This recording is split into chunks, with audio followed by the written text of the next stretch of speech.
Chapter 1588, Bloodline Improves. Chapter 1588, Bloodline Improves. Chapter 1588, Bloodline Improves. After the stone enveloping the Shrine Knight shattered on the platform, it started to move towards Shifeng. As the situation developed, the pressure Shifeng felt continued to build. Had Shifeng not known that the Shrine's trials wouldn't kill the challengers, he would have likely used Absolute Domain to defend himself. Challenger, you have two choices. The first is to dodge all of my attacks, the second is to surpass me in combat standards. Your time limit is 3 hours. You have 3 minutes to consider. If you do not decide in 3 minutes, you'll be forced out of the shrine automatically, the Shrine Knight mechanically explained.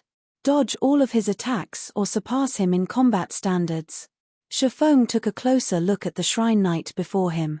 After a moment of consideration, he declared, I choose the second option. The Shrine Knight was a Tier 4 Sword Emperor. Even if the NPC were the same level as Shifeng, its attacks wouldn't be a trivial matter. Furthermore, Shifeng was still in a weakened state. That would make it even more difficult to dodge every one of the Sword Emperor's attacks. Competing against the Shrine Knight in combat standards was his only chance to clear the challenge. Normally, after NPCs reached Tier 3, their combat standards would be on par to ordinary expert players. Some powerful Tier 3 NPCs could even reach the refinement realm. Including NPCs' superior attributes, Tier 3 NPCs were generally far more powerful than Tier 3 players.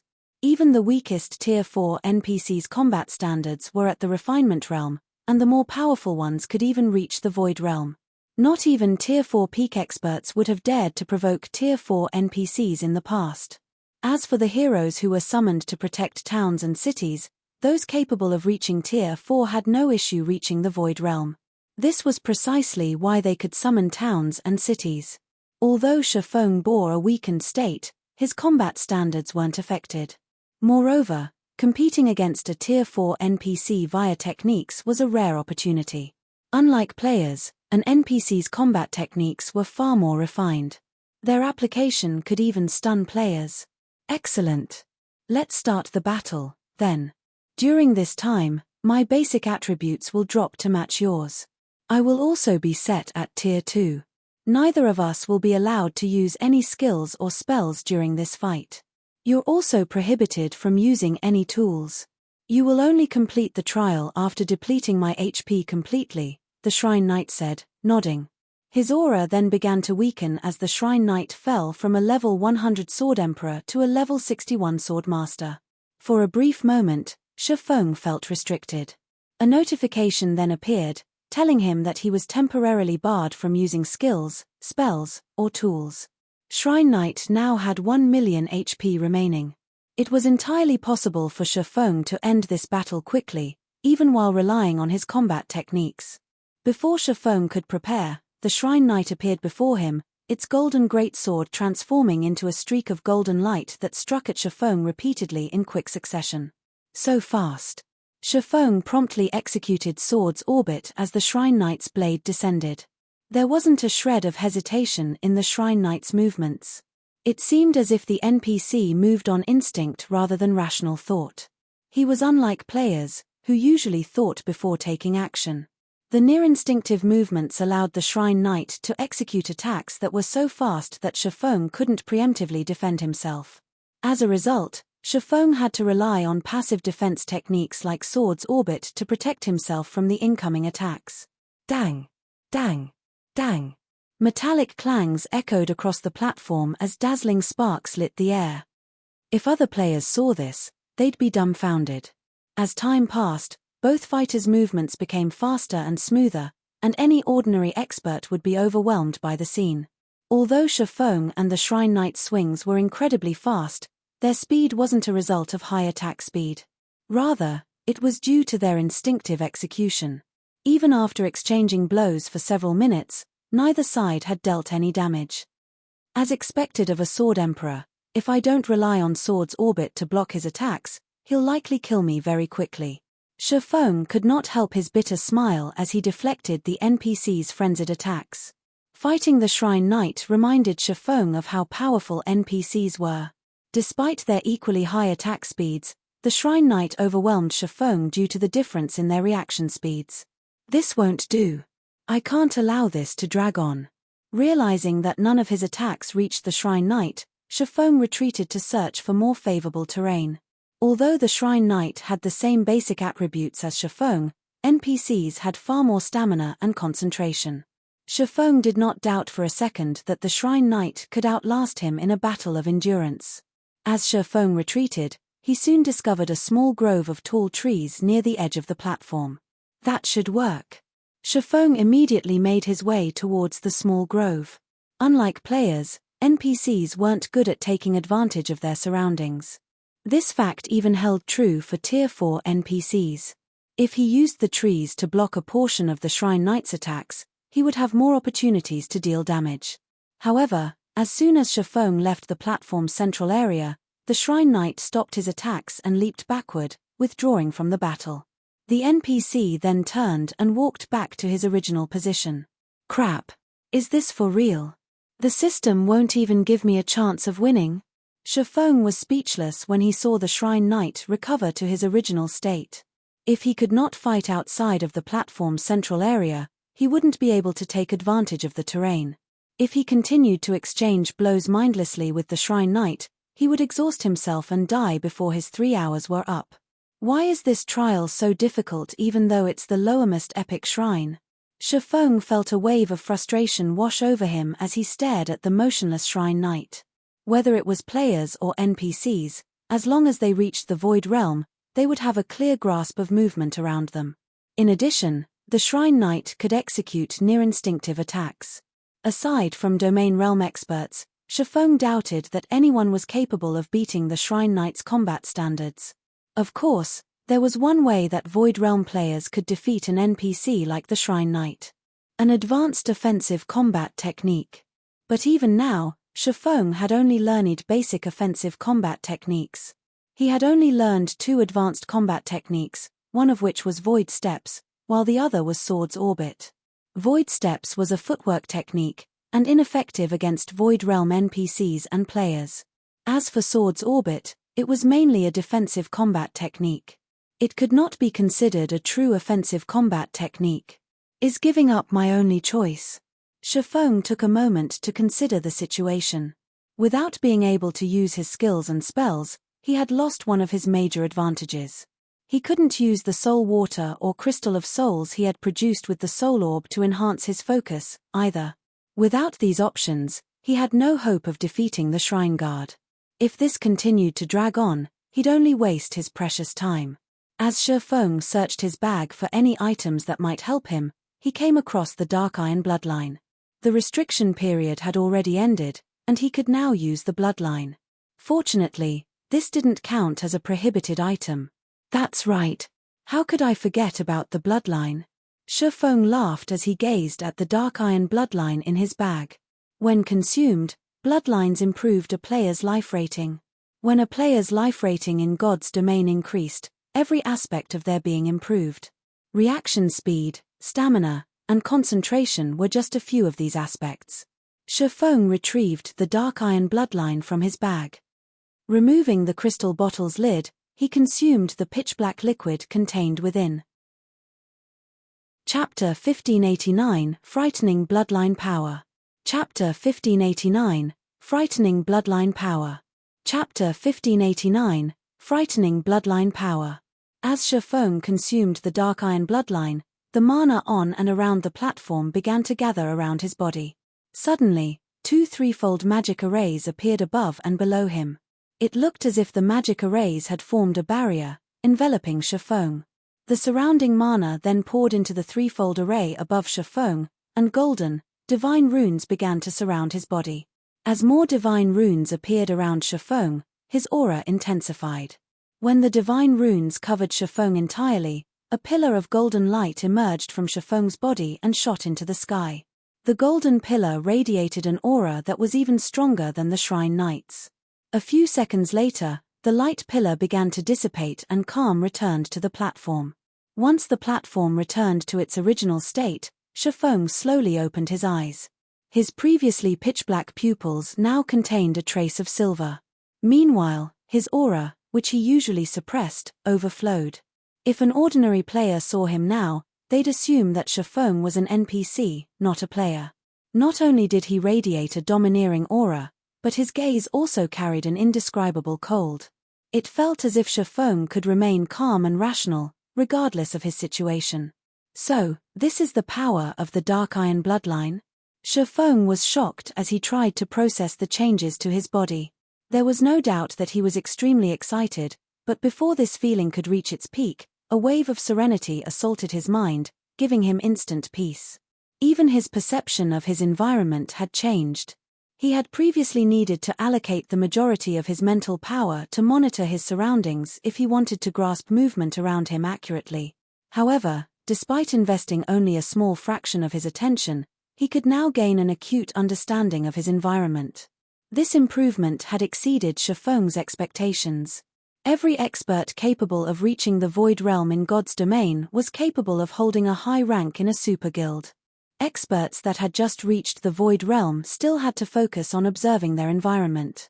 Even veteran Void Realm experts had to allocate a considerable amount of their mental fortitude to do so. Yet, now, Shifeng did not even need to allocate half of his attention to achieve the same result. The boost from the Dark Iron bloodline was truly terrifying. There was a limit to a person's mental power in both the real world and in God's domain. Not everyone could multitask. Experts, however, had this skill. Of course, they were limited to simple tasks when dividing their attention. If an expert encountered a complex problem, they would struggle to multitask.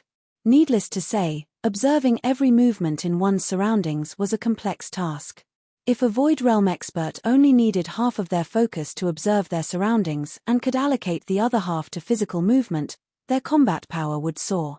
Aside from the boost to his mental capacity, consuming the Dark Iron bloodline had improved Shifeng's basic attributes. His strength had risen by 10%, agility by 7%, endurance, vitality, and intelligence by 5%. Although these were minor improvements, his total basic attributes would increase exponentially as he reached higher levels and tiers. Following which, Shifeng executed a few slashes at the empty air. As he did, his swords drew soundless, beautiful arcs of light before him. Sure enough, not only had the bloodline improved my basic attributes, but it's also improved my reaction speed. Before this, my reaction time had peaked at 0.1 seconds. Now, I should peak at 0.8 seconds. Bloodlines truly are amazing. It's no wonder why the various superpowers were so desperate for bloodlines in the past. Shifeng could not help his rueful sigh as he watched the lingering afterimages of his blade. Although it was only a 0.2 second improvement to his reaction time, to most expert players, it was like the difference between heaven and earth. Normally, only incredibly talented experts could cross the 0.1 second limit. He had only been able to react, at most, 10 times in 1 second in the past, but he could now react 12 times. Assuming that his physical limit wasn't a factor and his opponents only had a peak reaction time of 0.1 seconds, the 2 extra reactions would allow him to outmaneuver his opponents, utterly overwhelming them. Had he obtained a basic bloodline in his previous life, he could have easily succeeded with his Tier 4 promotion, even if his early development had been lacking. Unfortunately, bloodlines were even rarer than fragmented legendary items in God's domain. Following which, Shifeng spent the next 10 minutes or so getting used to the new changes. By the time he was satisfied, he was more than eager to resume his battle with the Shrine Knight. As soon as Shifeng re-entered the platform's central ring, the Shrine Knight awakened and charged at him with his greatsword raised. Come. Let me test the Dark Iron bloodline's strength. Shifeng could not help but grin as the Shrine Knight ran towards him. He immediately advanced to meet the NPC in battle. This time, however, Shifeng did not execute Sword's Orbit to deflect the Shrine Knight's frenzied assault. Instead, he defended himself with normal swings of his blades. As the swords clashed, sparks and clangs filled the platform once more. Although Shifeng couldn't execute his attacks instinctively as the Shrine Knight did, he could make up for the missing attacks by relying on his superior reaction speed. As Shifeng exchanged blows with the Shrine Knight, he gradually became comfortable with his defense. After 3 minutes of battle, he had gone from a passive position to fighting the Shrine Knight on equal footing. Moreover, he had a lot more energy to spare than he had during the previous encounter as he executed void steps to dodge a portion of the Shrine Knight's attacks. The Shrine Knight, who had worn an indifferent expression thus far, now revealed his astonishment. It seems that this is my current limit. Although I still have energy to spare, I haven't mastered enough combat techniques. I still can't exhibit the bloodline's full power. I'll have to find an opportunity to learn more techniques later. After fighting the Shrine Knight for some time, Shifeng fully understood what he still needed. Now that he had reviewed his strengths and weaknesses, he adjusted his swings and began to execute Sword's Orbit. Every attack with Sword's Orbit was nearly instinctive. As a result, the speed of Shifeng's slashes had reached its limit. Suddenly, a cut split the skin on the Shrine Knight's shoulder. The NPC's HP fell by roughly 3,000. After the first cut, it didn't take long for the second, third, and fourth to appear as well. As more cuts split the Shrine Knight's skin, his HP plummeted. Before 10 minutes had passed, the NPC's 1 million HP had fallen to 0. The NPC then collapsed, turned to stone, and shattered. In the blink of an eye, Shifeng was alone on the platform. Once the Shrine Knight was gone, Shifeng moved forward to collect his reward. Fortunately, the damaged item turned out to be a god crystal. However, when Shifeng plucked the god crystal from its crystalline prison, he noticed that the god crystal radiated far more divine might than any he had obtained before. An advanced god crystal? When Shifeng inspected the item, he realized why the trial had been so challenging.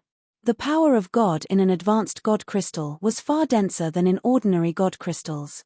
One advanced god crystal was the equivalent of 2 ordinary god crystals, and naturally, it wasn't any less valuable than a piece of ordinary epic equipment. Now, he only needed 1 more god crystal to remove the mysterious power suppressing the disintegration armor. System. Congratulations. You have completed the shrine's trial. You now have 2 options. 1. Exit the shrine. 2. Challenge another trial at the cost of 1,000 minutes. Shifeng chose option 2 without hesitation when he saw the system notification. After all, he needed another god crystal. This time, however, the trial was much less difficult. This Shrine Knight had only reached the flowing water realm, and as a result, he defeated the NPC very easily. After Shifeng secured his 3rd god crystal from the epic shrine, he received a notification that he had reached his challenge limit for epic shrines and was teleported out of the shrine without having any say in the matter. If you find any errors, ads pop up, ads redirect, broken links, non-standard content, etc. Chapter 1590 Shifeng Returns. Chapter 1590 Shifeng Returns. Chapter 1590 Shifeng Returns. Outside of the epic shrine Shifeng had previously entered, the space before the shrine's doors shattered. A figure began to emerge from the spatial tear, clumsily falling to the ground. 3 challenges is the limit. Shifeng gave the epic shrine's doors a bitter smile. This world summit is really stingy. He had thought that he could challenge the epic shrine's trials as long as he still had enough time remaining, but it seemed that that wasn't the case. Even if he had enough time, he could only enter 3 epic shrines per visit. In addition, there was a 10-day cooldown after he used his 3 changes, which would only decrease while he was in the World Summit and included all epic shrines. But after giving the matter some thought, Shifeng found it reasonable. The World Summit was a land of treasure. Even fragmented legendary items were available here, let alone epic items. As players reached higher levels, they'd grow stronger, and in turn, they'd be able to earn more time from the entrance test. If the system allowed players to visit the epic shrines without limit, they'd ruin God's domain's economy. It was only normal for the system to create limitations. These restrictions were particularly important when dealing with players who wielded special items. Take Shifeng's Moloka's ring for example. While demon players had to complete a large number of rare and challenging quests to earn visitation rights to the World Summit, Shifeng could simply teleport here. With Moloka's ring, Shifeng had to face far fewer challenges to obtain the World Summit's treasures. Forget it. In any case, I've achieved my goal. It's about time that I return, Shifeng thought as he gazed at the 3 god crystals in his bag. He then took out a White River City return scroll and activated it. Although he still had more than enough time to visit a few dark gold shrines, he had spent quite a bit of time away from the God's Domain continent already. Now that he had achieved his goal and gained an unexpected windfall, he had no reason to linger in the World Summit. It was far more important for him to complete the recast the Disintegration Armor quest. Otherwise, he'd have to deal with the constant annoyance of the mutated orcs that would target him in the fields, restricting his movement. With a flash of light, Shifeng vanished from the World Summit. Starmoon Kingdom, White River City. When Shifeng opened his eyes, he stood in White River City's teleportation hall. As Shifeng moved along the city streets, he noticed that White River City had far more players than several days ago. Many of the new arrivals were merchant players, and plenty of well-known adventurer teams had traveled here from other kingdoms and empires. Players' average level had also visibly increased. Now, many of the players exploring White River City had reached level 45. Shifeng even spotted level 46 and 47 independent players. In addition, the sight of players atop mounts had become more common in the city. During his last visit, only expert players had owned mounts, but now many elite players had mounts of their own. However, with the increase of White River City's player population, Shifeng discovered quite a few cloaked players that stood out from the crowd. What made these players stand out in Shifeng's eyes was their interest in the players that wore Zero Wing's guild emblem. Killing intent would flash in their eyes whenever they spotted a Zero Wing member. By the looks of it, Zero Wing's members were just as wary of these cloaked players. It felt as if a fight would break out between them at any moment. As Shifeng pondered the city's new, strange atmosphere, Aqua Rose contacted him. "Guild leader, you've finally returned." Aqua Rose was visibly excited when she saw Shifeng's face. "What's going on in White River City?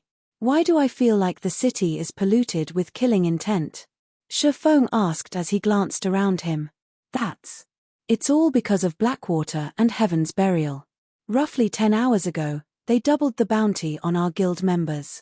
It's tempted many dark and independent players from other kingdoms and empires to take action against us. Now, everyone's hunting our guild members. Some have even found opportunities to strike while in White River City. At this point, other players have ambushed and killed dozens of our core members, Aqua Rose helplessly explained. While Shifeng had been gone, Zero Wing's expenditures had grown massively due to the war with Heaven's Burial and Zero Wing City's construction costs. Zero Wing had spent practically every coin it earned from the candlelight trading firm, Stone Forest Town, and Zero Wing City in one way or another. The guild had no way to keep up with the increased bounty. How generous of Blackwater and Heaven's Burial! Shifeng was astonished. By doubling the bounty, each of Zero Wing's normal members was worth 40 silver, while elite members were worth 2 gold, and killing a core member could earn a player 20 gold. 20 gold. Not even the majority of God's Domain's experts earned 20 gold per day, yet now, one could earn that many coins by killing one of Zero Wing's core members. In addition, players would earn a piece of top-tier equipment when they killed one of these core members. It was no wonder why other kingdoms and empires' dark players had set their sights on White River City. After all, White River City housed the highest number of Zero Wing members. Besides, these dark players wouldn't have an opportunity to strike in Stone Forest Town or Zero Wing City. Without the ruling guild's approval, players couldn't wear black cloaks in guild towns and cities. The ruling guild usually killed anyone who wore a black cloak without any repercussions. The only places in which these players could strike were the fields and White River City. Of the two options, it was easier to find Zero Wing members in the city. Although it was risky to attack another player in an NPC city, the potential profits were just as high. Countless dark and independent players would be willing to take the risk.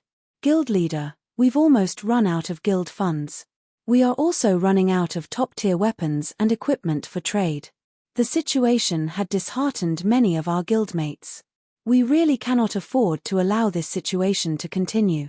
Why don't we change the direction of our guild's development a little and send more members to the Black Dragon and Apocalypse Empires? Aqua Rose suggested. Although Zero Wing made a lot of coins from Stone Forest Town and Zero Wing City, there was a limit to how much top-tier equipment they could purchase. Furthermore, due to the constant fighting with Heaven's Burial and Blackwater's experts, Zero Wing's ability to gather top-tier equipment and rare materials from team dungeons had weakened. If this persisted, it was only a matter of time before Zero Wing crumbled. No. Since Heaven's Burial and Blackwater want to increase their bounty, we'll increase ours as well. We'll see who will remain standing in the end, Shifeng said, shaking his head. Also, notify Melancholic and have her prepare these materials for me. Gather every advanced forger we have, as well. But we have very little spare capital remaining. If we increase our bounty, we'll run out of funds very quickly, Aqua Rose said worriedly. Currently, Zero Wing's emergency funds only amounted to 22,000 gold. This even included the rent they had received from merchant players in Zero Wing City. If they increased the bounty on Heaven's Burial's members, that might not even last them one more day. If Zero Wing couldn't pay the bounties, its reputation would suffer. Relax. I have a way to deal with the money problem. Just make the announcement. Shifeng simply smiled in response to Aqua Rose's question. He then disconnected the call and made his way towards the candlelight trading firm. Chapter 1591, Producing the Conqueror's Armor. Chapter 1591, Producing the Conqueror's Armor. Chapter 1591, Producing the Conqueror's Armor. After Shifeng disconnected the call, Aqua Rose stared at the dark screen before her in stunned silence. Increasing their bounty on Heaven's Burial's members was easier said than done. The additional expenditure would easily reach tens of thousands of gold. The guild did rake in quite a bit of money from Zero Wing City. Currently, it earned more than 5,000 gold through the entrance fees alone. However, due to the war of attrition with Heaven's Burial, Zero Wing struggled to make ends meet.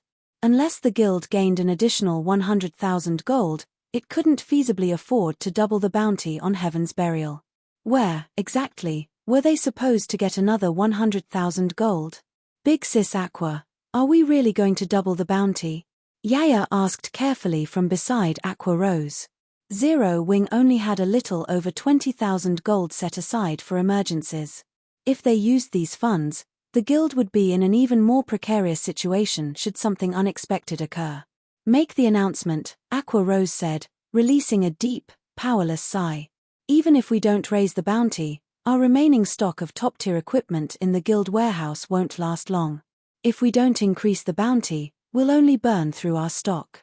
If we're doomed either way, we might as well duke it out with Heaven's Burial and Blackwater, following which, Yaya posted the increased bounty on Starmoon Kingdom's official forums. As the news spread, it attracted the attention of every player in Starmoon Kingdom. Yaya's post quickly garnered over 1 million views. Is Zero Wing really trying to fight it out with Heaven's Burial? It actually followed Heaven's Burial's lead and doubled its bounty. It seems that Zero Wing is finally getting serious. Heaven's Burial has Blackwater's support, so it's expected that the guild has a massive amount of funding. But how has Zero Wing secured so much money? Maybe Zero Wing's putting up a final struggle, trying to scare Heaven's Burial into backing off? Based on what I've heard, Blackwater mobilized a bunch of experts to help Heaven's Burial and offered the guild an additional 200,000 gold. With the income from ancient Rock City, how can Zero Wing possibly beat Heaven's Burial in wealth? Indeed. I've heard that ancient Rock City's player population has already exceeded 6 million. Although Heaven's Burial isn't charging entrance fees, it's still making a ton of money through repair and accommodation fees. Let them raise their bounties on each other. The higher, the better. That way, I can earn enough money to buy my mount. In the public eye, Zero Wing was at an overwhelming disadvantage in its war with Heaven's Burial. And yet, everyone celebrated the war. It wasn't every day that players had such a golden opportunity to make money. Orc Empire, Heaven's Burial's residence in ancient Rock City. Guild leader singular, it seems that Zero Wing has quite the budget as well. Are you sure that you won't have any issues? Lei Jingyang could not help his frown as he read the latest forum post from Zero Wing. To whittle down Zero Wing's strength as quickly as possible, Heaven's Burial had doubled its bounty on the other guild's members. This increased the number of bounties they had to pay by several times. Each day, they had to shell out roughly 60,000 gold in bounties. That was the equivalent of several days of ancient Rock City's income. Despite what the public thought, Heaven's Burial wasn't as secure as it seemed. Young Master Lei, rest assured, I am very familiar with what Zero Wing is capable of. Based on the reports from my spies in the guild, Zero Wing doesn't have much money left. It's already struggling to maintain its current expenditures. This is merely Zero Wing's final act of defiance, Singular Burial said, not particularly surprised to hear that Zero Wing had doubled its bounty. I've also reached an agreement with Blackwater. Not only have they invested 200,000 gold in Heaven's Burial, but they also intend to send another 300,000 gold later. 500,000 gold coins is more than enough to crush Zero Wing. Besides, we've also located a new mine in the Orc Empire. That mine has a magic iron vein and a certain chance of producing magic crystals. As long as we capture the mine, Zero Wing has no hope of outlasting us, even if it gains the Dragon Phoenix Pavilion's full support. Magic iron veins were one of the few ore veins that produced magic crystals, and the vein Heaven's Burial had discovered was only a dozen or so hours' walk away from ancient Rock City. Although other superpowers had discovered the vein as well, their guild towns were much farther away. As a result, these superpowers couldn't compete with Heaven's Burial. I guess you're right. But as a precaution, we should move up our timetable. The other superpowers have already shown interest in the magic iron vein, and although we have the terrain advantage, securing the vein won't be easy. Lei Jingyang nodded his agreement. He was starting to think that he may have overestimated Zero Wing a little. Although Zero Wing was powerful, the guild lacked the support of a major corporation. It relied on its own power. Meanwhile, in White River City's candlelight trading firm, as Shifeng entered one of the special forging rooms on the building's top floor, he noticed Melancholic Smile and nearly 100 other advanced forgers waiting for him. Guild leader, I've withdrawn all of the materials you've requested from the warehouse.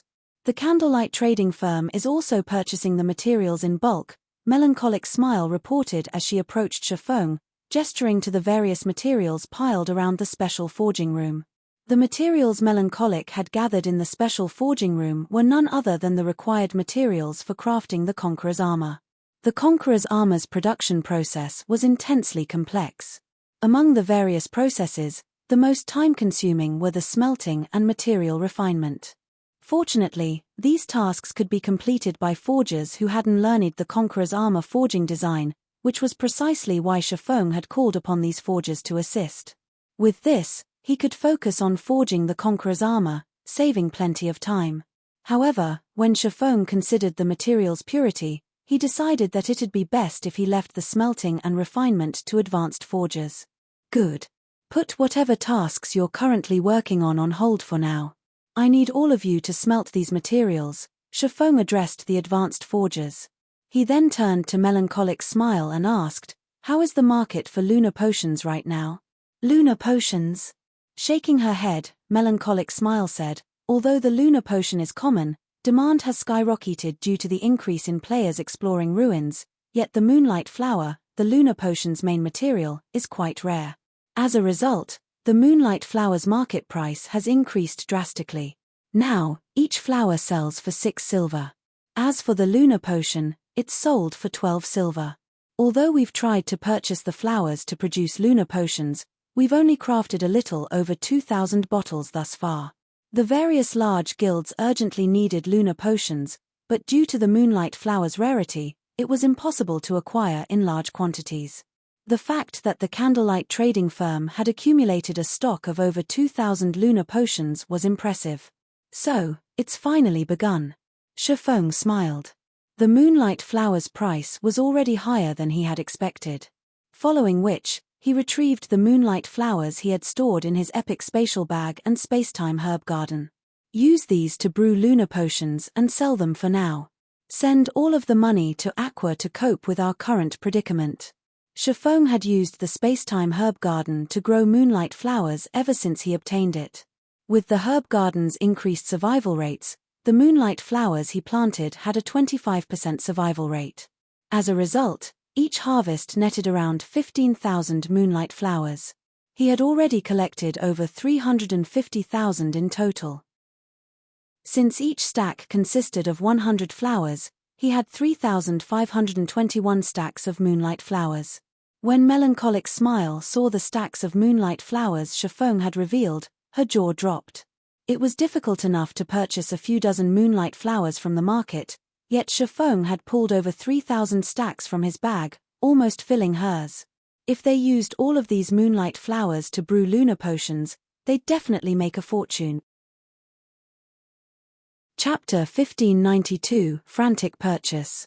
Chapter 1592, Frantic Purchase.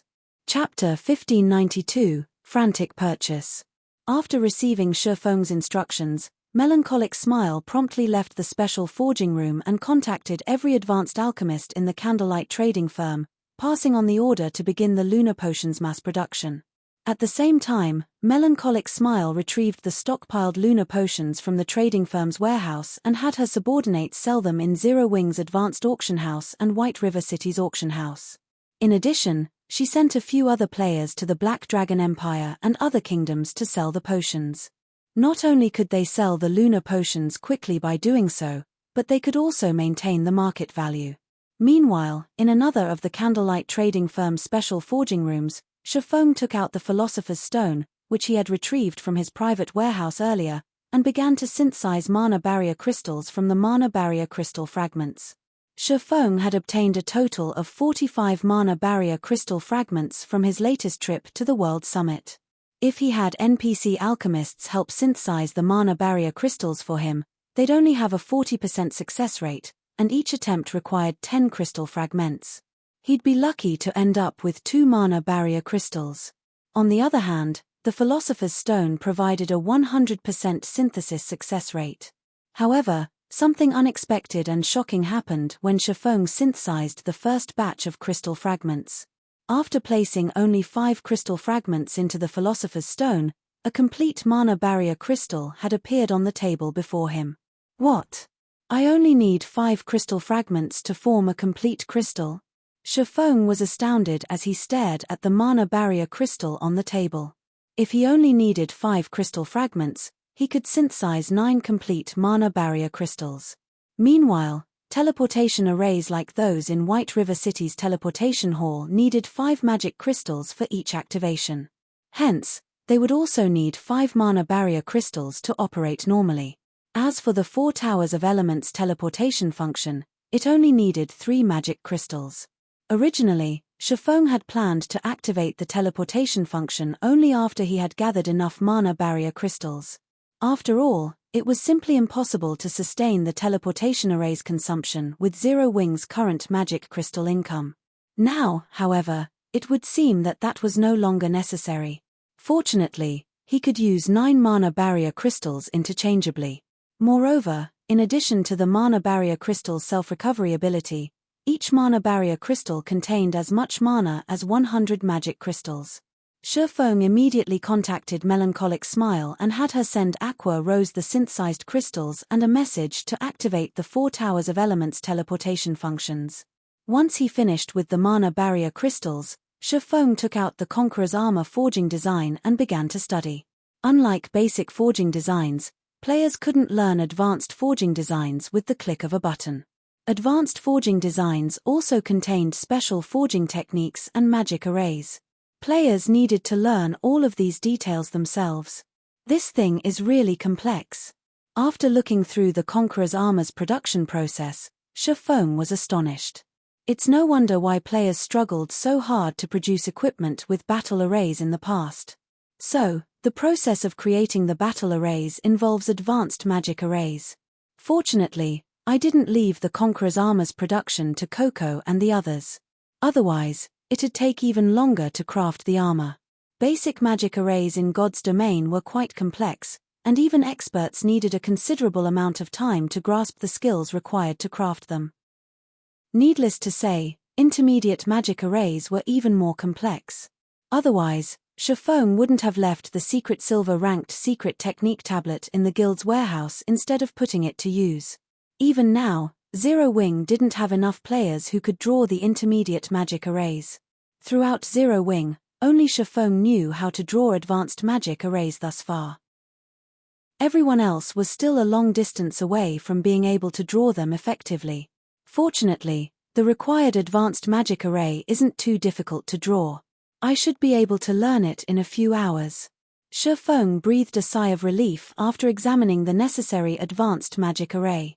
Although he could already draw advanced magic arrays, there were simple and complex versions. Shifeng could draw the simple arrays in a handful of hours, but he might not be able to learn a complex advanced magic array yet with his current standards. If he couldn't draw the required advanced magic array, he wouldn't be able to forge the Conqueror's armor. Although it appeared as though Zero Wing and Heaven's Burial were competing via wealth, in reality, that wasn't the case. The true competition still lay among the guild's experts. Due to Lei Jingyang's partnership with Heaven's Burial, the guild had recruited a lot of expert players. Now, Heaven's Burial also had the assistance of a large number of Blackwater's experts. As a result, the gap between Zero Wing and Heaven's Burial's strengths had grown. Unfortunately, Zero Wing didn't have enough Tier 2 experts to deal with the enemy's overwhelming numbers. Even if Shifeng took up arms personally, there was very little he could do to change the situation. But it would be a different story if Zero Wing had the Conqueror's armor. If 5 elite players wore the armor, they would immediately rise to expert status. They might even become more powerful than ordinary expert players. If Zero Wing equipped their ordinary expert players with the armor and activated the basic strength battle array, they'd be as strong as the guild's first-rate experts. If all 5 worked together, they might even display more overall combat power than 5 Refinement Realm experts working together. Refinement Realm experts. Even in super guilds, experts of such caliber were invaluable. In current first-rate guilds, such experts would rank among the top in strength. While Shifeng studied the Conqueror's armor's advanced magic array, Melancholic Smile posted every lunar potion she had on hand for sale in the various empires and kingdoms auction houses. She only sold 100 bottles in each location, setting the minimum bid at 10 silver per bottle, slightly cheaper than market value. When these potions went public in the various auction houses, they attracted many guilds and teams' attention. Someone's actually selling so many lunar potions? So cheap. This is wonderful. With these potions, our team can finally explore the ancient ruin we found. Excited, players furiously began to bid on the lunar potions. To the current adventurer teams and guilds, ruin exploration had become a golden opportunity to make a fortune, but without the lunar potion or something similar, exploring the dark ruins was troublesome. Every ruin had its own traps, and locating these traps in the dark was dangerous. If players triggered these traps, even an expert-led team could suffer severe damage or be annihilated. Compared to the risk of triggering these traps, the lunar potion's cost was nothing. After all, players would need several days to recover a lost level at this stage of the game. As players discovered the lunar potions in the auction houses, the potions' prices quickly skyrocketed. 10 silver, 40 copper, 10 silver, 70 copper, 11 silver, 20 copper. After a few short minutes, the average price had reached 12 silver, 50 copper. Meanwhile, this increase was just the beginning. In the end, players only stopped contesting for the lunar potions after the prices reached 17 silver, 50 copper. This was already far beyond the current market value. Although not every lunar potion had sold for 17 silver, 50 copper, on average, they had sold for 16 silver, 40 copper or more. After deducting the processing fees, Zero Wing still earned a considerable profit. In the end, Melancholic Smile had made a massive 262 gold from the 2,000 lunar potions she had sold. Fortunately, she had barely dented the market's demand for the lunar potions. 2,000 potions weren't nearly enough to quench players' thirst in a single kingdom, much less multiple kingdoms and empires. Chapter 1593 Zero Wing City's True Power. Chapter 1593 Zero Wing City's True Power. Chapter 1593 Zero Wing City's True Power. After the first batch of lunar potions had sold, none were available in the various auction houses. Because of this, Regret ravaged the players who had failed to win the potions. Crap. The lunar potions have sold out already? I just got here. Damn it. I knew I shouldn't have waited. If I had just bought 2 or 3 bottles, our team would have had enough for an expedition. Many players had assumed that the lunar potions had come from some guild or trading firm. After all, no single player would be able to sell 100 bottles at a time. If that were the case, there was a high likelihood that another batch would show up in the auction houses sooner or later. However, even after over half an hour, no one had posted any new lunar potions.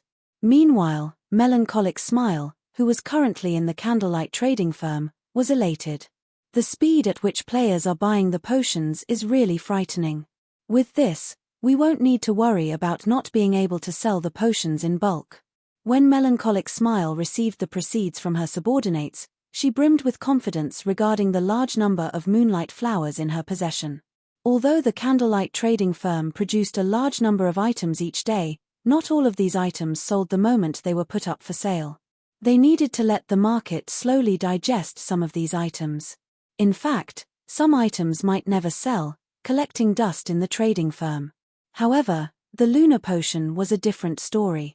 This first round of sales had proven that, as long as the candlelight trading firm crafted lunar potions, the market would devour their stock. Meanwhile, the candlelight trading firm had almost 100 advanced alchemists. With enough materials, mass-producing the lunar potions would be a piece of cake for these alchemists. In fact, while the first batch of lunar potions had sold, Silent Wonder and the others had brewed over 2,000 new bottles. With this production speed, the candlelight trading firm should earn around 200 or 300 gold per hour. With 48 hours per day in God's domain, the firm could make over 10,000 gold per day with the lunar potions alone. Although this amount of money couldn't change the war's overall situation, it was enough to resolve Zero Wing's current predicament. When Melancholic Smile gave the command to sell the second batch of lunar potions, an intense competition raged in the various kingdoms and empires' auction houses. The players that had previously adopted a wait-and-see attitude discarded the notion.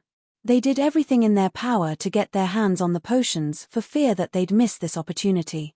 The lunar potions' prices soared once again. The highest price during the first batch had climbed to 17 silver, 50 copper, but now it rose to 19 silver per bottle. By the time the 2,000 lunar potions sold out, Melancholic Smile had earned an additional 300 plus gold. Meanwhile, Aqua Rose was swamped with work in Zero Wing City. Big Sis Aqua, we've paid out over 1,300 gold since we've updated the bounty. Including the remaining funds we have set aside, we won't last another 2 days, Yaya worriedly reported as she examined the bounty claim summary in her hands. It's increased by so much. Aqua Rose could not help but frown. The increased bounty claims were far higher than she had expected.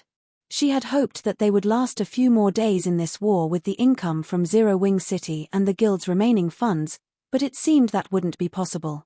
Even if Heaven's Burial didn't mobilize its army, Zero Wing would crumble if it ran out of money. The guild's reputation would be in tatters. To make matters worse, Heaven's Burial's ancient rock city became more popular as time passed. Not only could players level up in the area, but they could also earn contribution points to purchase valuable items. In contrast, Zero Wing City's location was only suitable for leisure right now. Big Sis Aqua, under the guild leader's orders, the candlelight trading firm has sent a representative with coins and items. Apparently, these should help us hold out for a little while longer, Yaya suddenly announced. They've sent funds. Good. I'll head over to meet them immediately. Aqua Rose breathed a sigh of relief when she heard that Shafong had sent additional funds. She ran to the guild hall's lobby to receive the coins and items.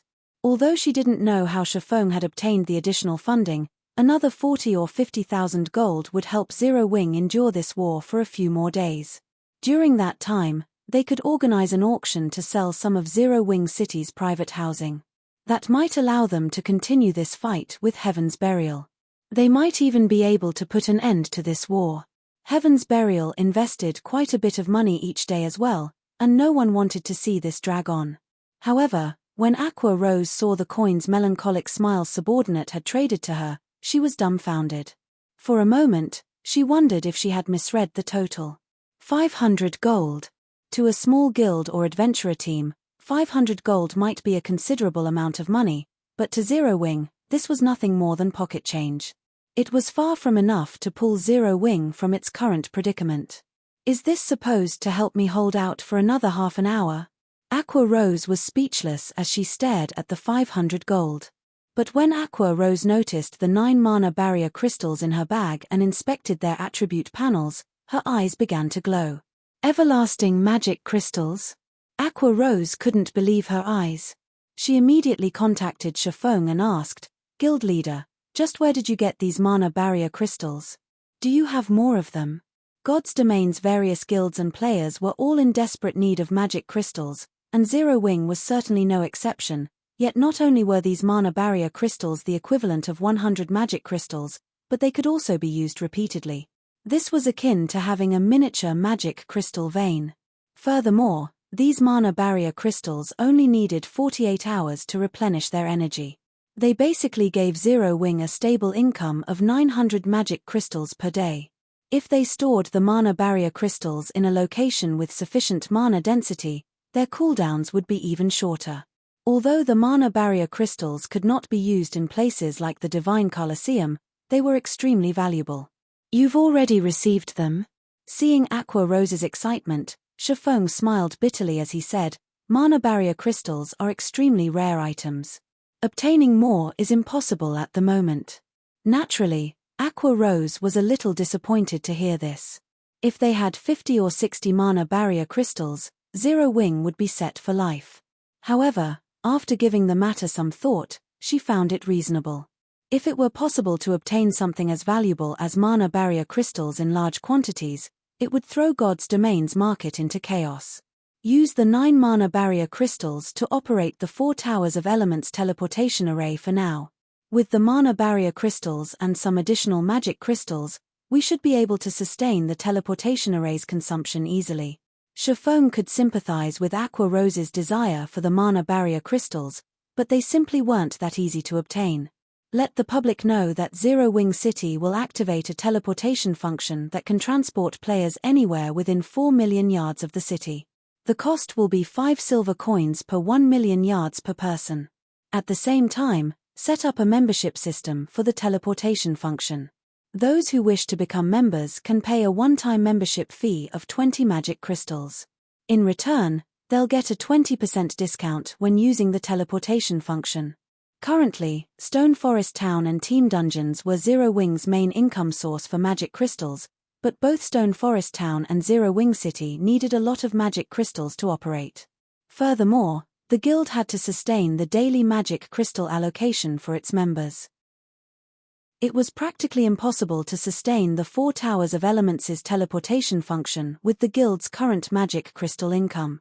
Although not every player would pay 20 magic crystals to become a member, Zero Wing would be fine as long as it earned enough magic crystals to sustain the 4 Towers of Elements teleportation function.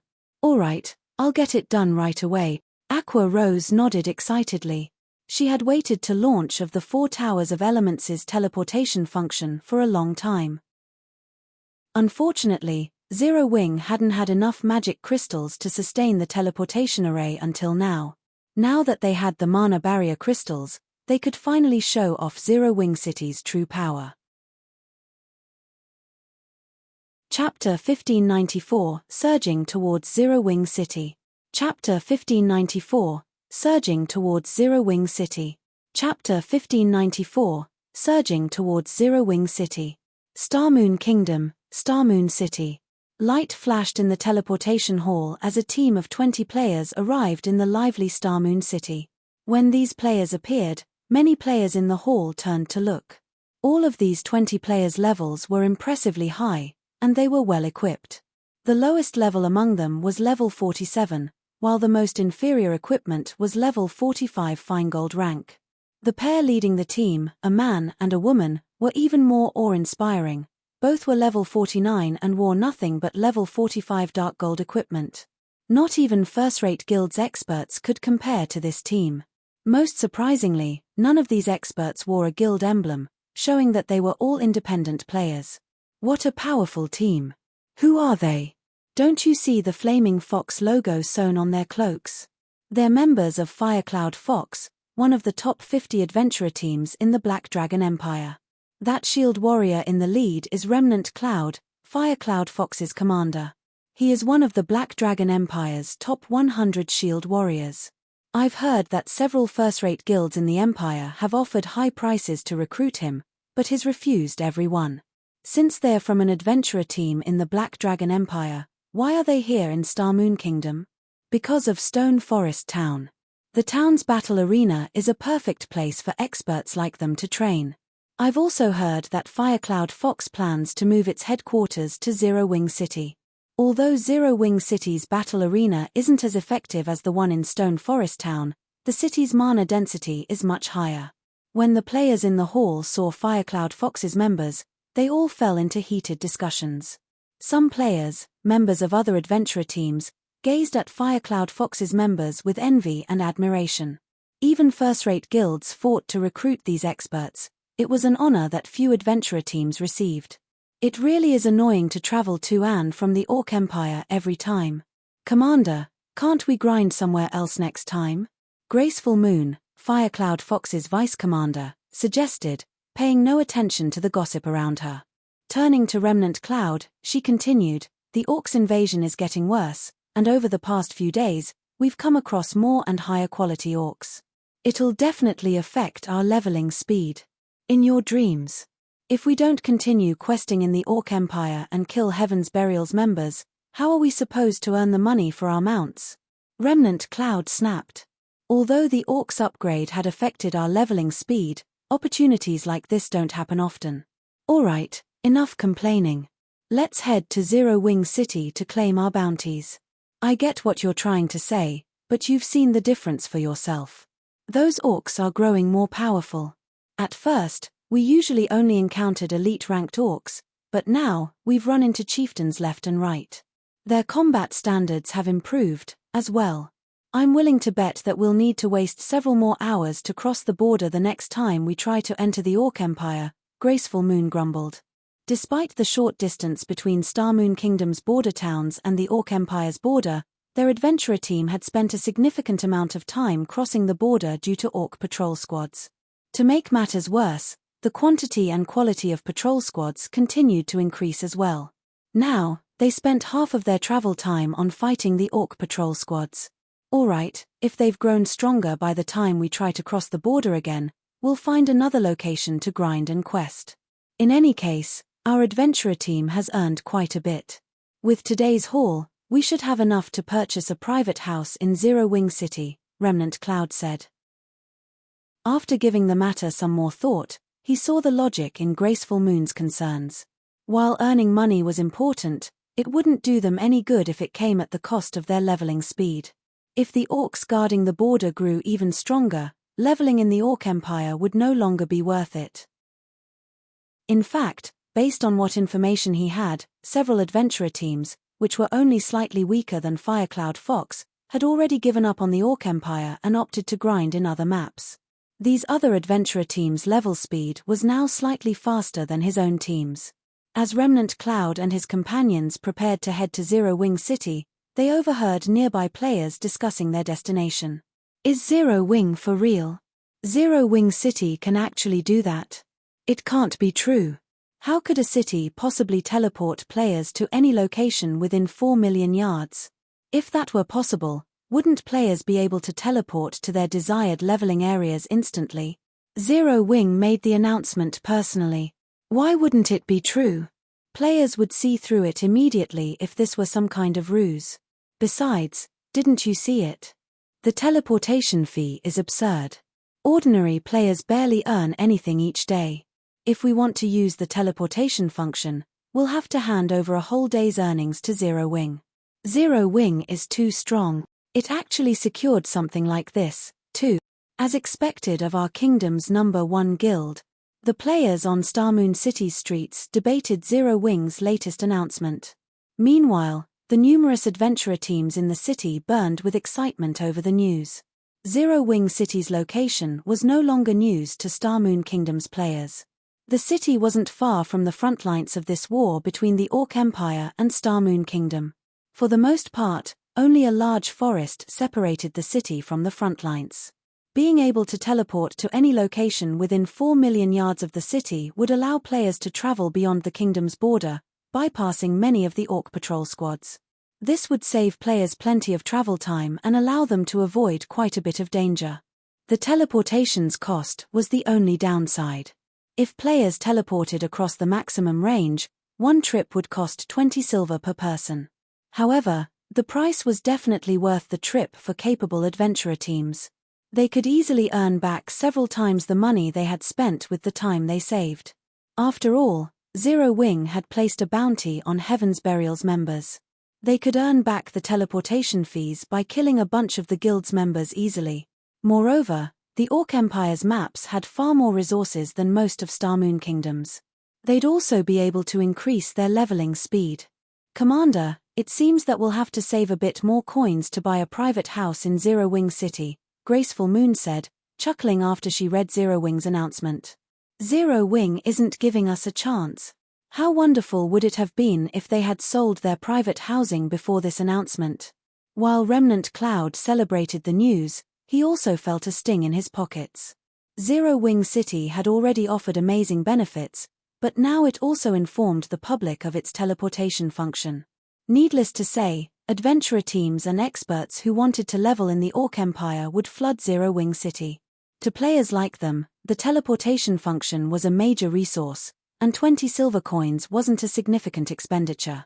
As long as they obtained 1 or 2 pieces of equipment to sell, they would easily earn back what they spent. Furthermore, players could purchase a membership to receive a 20% discount.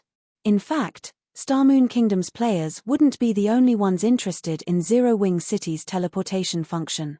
Players from other kingdoms and empires would likely visit Zero Wing City to travel to the Orc Empire. As it was, the orcs guarding all of the empire's borders were growing stronger. As Remnant Cloud fussed over how to earn enough money to purchase a private house in Zero Wing City, the adventurer teams and players in said city were in an uproar. These players, who had initially planned to walk to the Orc Empire, changed their minds immediately and made their way to the nearest 4 Towers of Elements. They then spent 20 silver to travel across Star Moon Kingdom's border.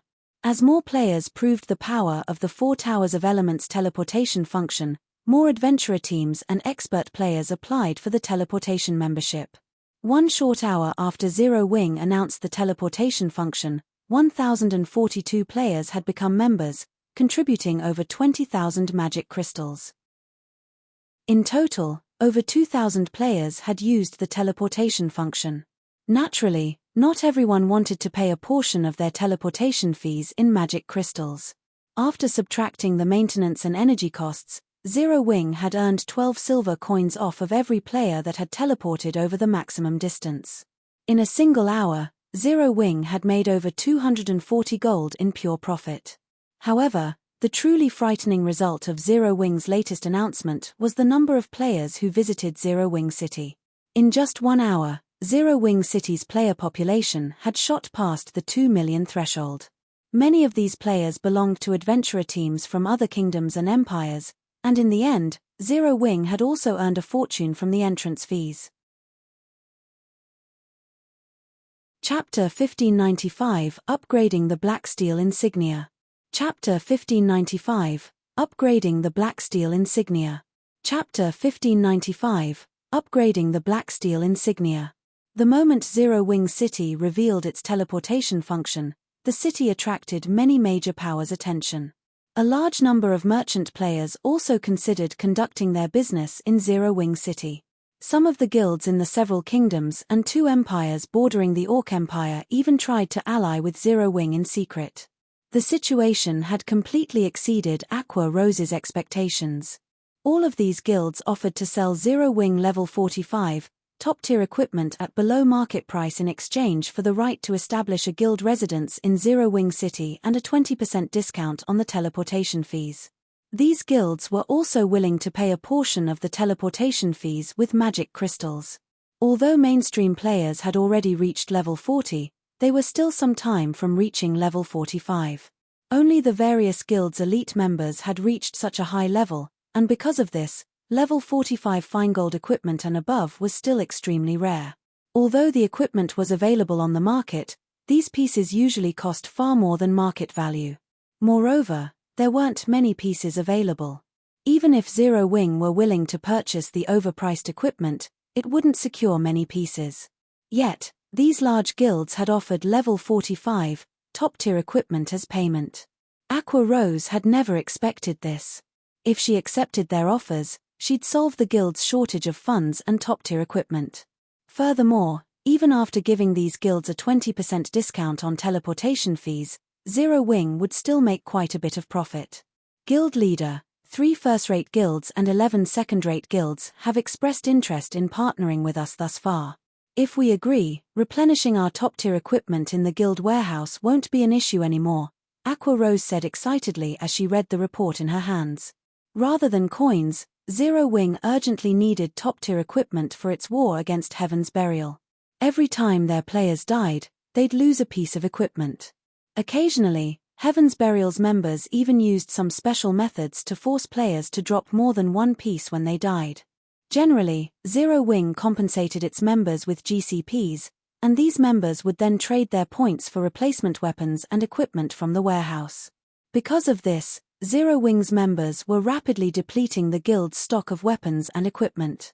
If Zero Wing's guild warehouse ran out of top-tier weapons and equipment for its members, Zero Wing's GCPs would lose their value. If that happened, it would only be a matter of time before the guild crumbled. However, if Zero Wing could replenish its stock, Aqua Rose was confident that the guild could continue to duke it out with Heaven's Burial. There are so many guilds seeking an alliance. Aqua Rose's report surprised Shifeng. He hadn't thought that the 4 Towers of Elements teleportation function would be such an effective advertisement. All right. However, they have to pay 25% of their teleportation fees with magic crystals. Otherwise, no deal. While the 4 Towers of Elements' teleportation function was powerful, its operation cost a lot of magic crystals. If he allowed these guilds to mass teleport their members, the 9 mana barrier crystals would drain in the blink of an eye. Zero Wing did not have many magic crystals to spare. If these guilds paid a quarter of their teleportation fees in magic crystals, they'd offset the additional cost. Zero Wing might even earn some magic crystal profit. I understand. I'll begin the negotiations right away. After Shifeng agreed, Aqua Rose disconnected the call and contacted the various large guilds' guild leaders. Meanwhile, the atmosphere among Zero Wing's members had lightened considerably due to the city's sudden popularity. Everyone's confidence of defeating Heaven's Burial renewed. They could easily imagine the future that awaited their guild city, and there was no way it would lose to Heaven's Burial's ancient rock city in any aspect. Similarly, Starmoon Kingdom's players had begun to change their minds about Zero Wing falling prey to Heaven's Burial. They now thought that Zero Wing had some hope of victory. While Aqua Rose negotiated the contract's terms with the various guild leaders, Shifeng had finally learned how to craft the new advanced magic array and had begun to forge the Conqueror's armor. Although Zero Wing had solved its money and equipment problems, it still wouldn't be easy to defeat Heaven's Burial and Blackwater. Shifeng didn't even think that his current guild could do anything to the 2 guilds. The difference between their expert counts was just too massive, not to mention financial strength. If Zero Wing wanted to end this war of attrition, it would have to rely on the strength of its guild members. In fact, this was God's domain's infallible truth. Otherwise, guilds wouldn't pay so much attention to nurturing their experts. Now that I've learned how to draw the magic array, I need to find a way to improve my success rate. Although it is somewhat wasteful, I'll have to upgrade the black steel insignia. When Shifeng had tried to forge the Conqueror's armor and saw his theoretical success rate, he steeled himself and made his way to White River City's bank. Forging the level 50 fine gold ranked Conqueror's armor would be even more challenging than forging level 50 dark gold equipment. Despite his status as a master forger, he only had a theoretical success rate of 18%. Even with his various support tools, he only increased that success rate to around 28%. Although it seemed relatively high, he'd be fortunate to succeed once out of every 5 attempts to produce the armor. This was due to the Conqueror's armor's complex forging process. Unfortunately, the required materials weren't cheap, and each attempt would cost around 50 gold. With that kind of money, he could already purchase a piece of level 45 fine gold equipment. Because the required materials were also rare and difficult to obtain, he also had a limited number of attempts. Shifeng simply couldn't bear to forge the Conqueror's armor with such a low success rate. If he had to craft the armor, he'd have to reach a 30% success rate at the very least. His only solution was the Holy Grail's power of evolution, which he could only use once every 10 days. Shifeng quickly arrived in his own large private warehouse and carefully retrieved Zero Wing's greatest secret weapon, the Holy Grail. He had planned to save the power of evolution to upgrade items with special abilities to epic rank, but he couldn't care less right now. He immediately retrieved the black steel insignia and scanned it with the Holy Grail. Suddenly, purple fog leaked from the Holy Grail and enveloped the black steel insignia. The system soon notified Shifeng of the evolution cost. System, are you willing to permanently lose 1000 HP to evolve the black steel insignia? What? This thing actually requires 1000 HP? Shifeng was astonished. The black steel insignia was currently fine gold rank. Even if he evolved the item, it would only become dark gold rank, yet the evolution cost was as high as the cost of evolving the Holy City's emblem. Losing 1000 HP was no trivial matter. It was the equivalent of losing 50 endurance permanently. Even a Tier 2 player would have to level a few times to make up for this loss. Moreover, the evolution's success wasn't guaranteed. There was still a chance of failure. But Shifeng did not hesitate long before he clicked agree. He might have decided against evolving the black steel insignia in the past, but now that he had the Dark Iron bloodline, things had changed. The bloodline provided some additional basic attribute points with each level up. Moreover, the bonus would grow as he reached higher levels. He could recover the lost 50 endurance very quickly. After Shifeng agreed to the evolution, the Holy Grail's purple fog wrapped around him. Immediately, Shifeng's maximum HP fell by 1000. Meanwhile, the Holy Grail radiated a purple glow as it absorbed the life force. Following which, plumes of purple fog seeped into the black steel insignia. Suddenly, the black steel insignia released a blinding glow that enveloped the private warehouse. This should mean it succeeded, right? Shifeng's heart pounded as he stared at the black steel insignia in his hand. Chapter 1596, Budding Threat. Chapter 1596, Budding Threat. Chapter 1596, Budding Threat. The Holy Grail's power of evolution did not have a 100% success rate. Moreover, the success rate would drop as Shifeng chose higher-ranked items. The cost would also increase. Even if the evolution failed, the Holy Grail would still have a 10-day cooldown. Although the black steel insignia was only fine gold rank, it was an extremely precious support tool for forgers. It was far more valuable than ordinary dark gold items. Hence, in Shifeng's opinion, the success rate for evolving the black steel insignia would be on par with evolving a dark gold item to epic rank. If the evolution failed, not only would he permanently lose 1000 HP, but he'd also have to wait another 10 days before he could attempt to evolve the black steel insignia again. This was not a desired outcome. Following which, Shifeng took a deep breath as he clicked to inspect the black steel insignia's attribute panel. Black steel insignia, dark gold rank. Unique equipment. User restriction, Yi Feng. The black steel insignia is the highest medal of honor amongst the black steel dwarfs. After equipping it, forging success rate increased by 10%, proficiency has a 15% chance to increase by 1 extra point. When forging, there is a 3% chance to increase the forged item's attributes. Shifeng breathed a sigh of relief when he saw the black steel insignia's attributes. Ecstasy then gripped his heart. The dark gold ranked black steel insignia is amazing. No wonder the evolution required so much HP. The black steel insignia's upgraded attributes shocked Shifeng. Not only had the bonus forging success rate risen from 5% to 10%, but the chances of increasing a forged item's attributes had also increased from 1% to 3%. Now, he'd have a considerably higher chance of improving his crafted items' attributes.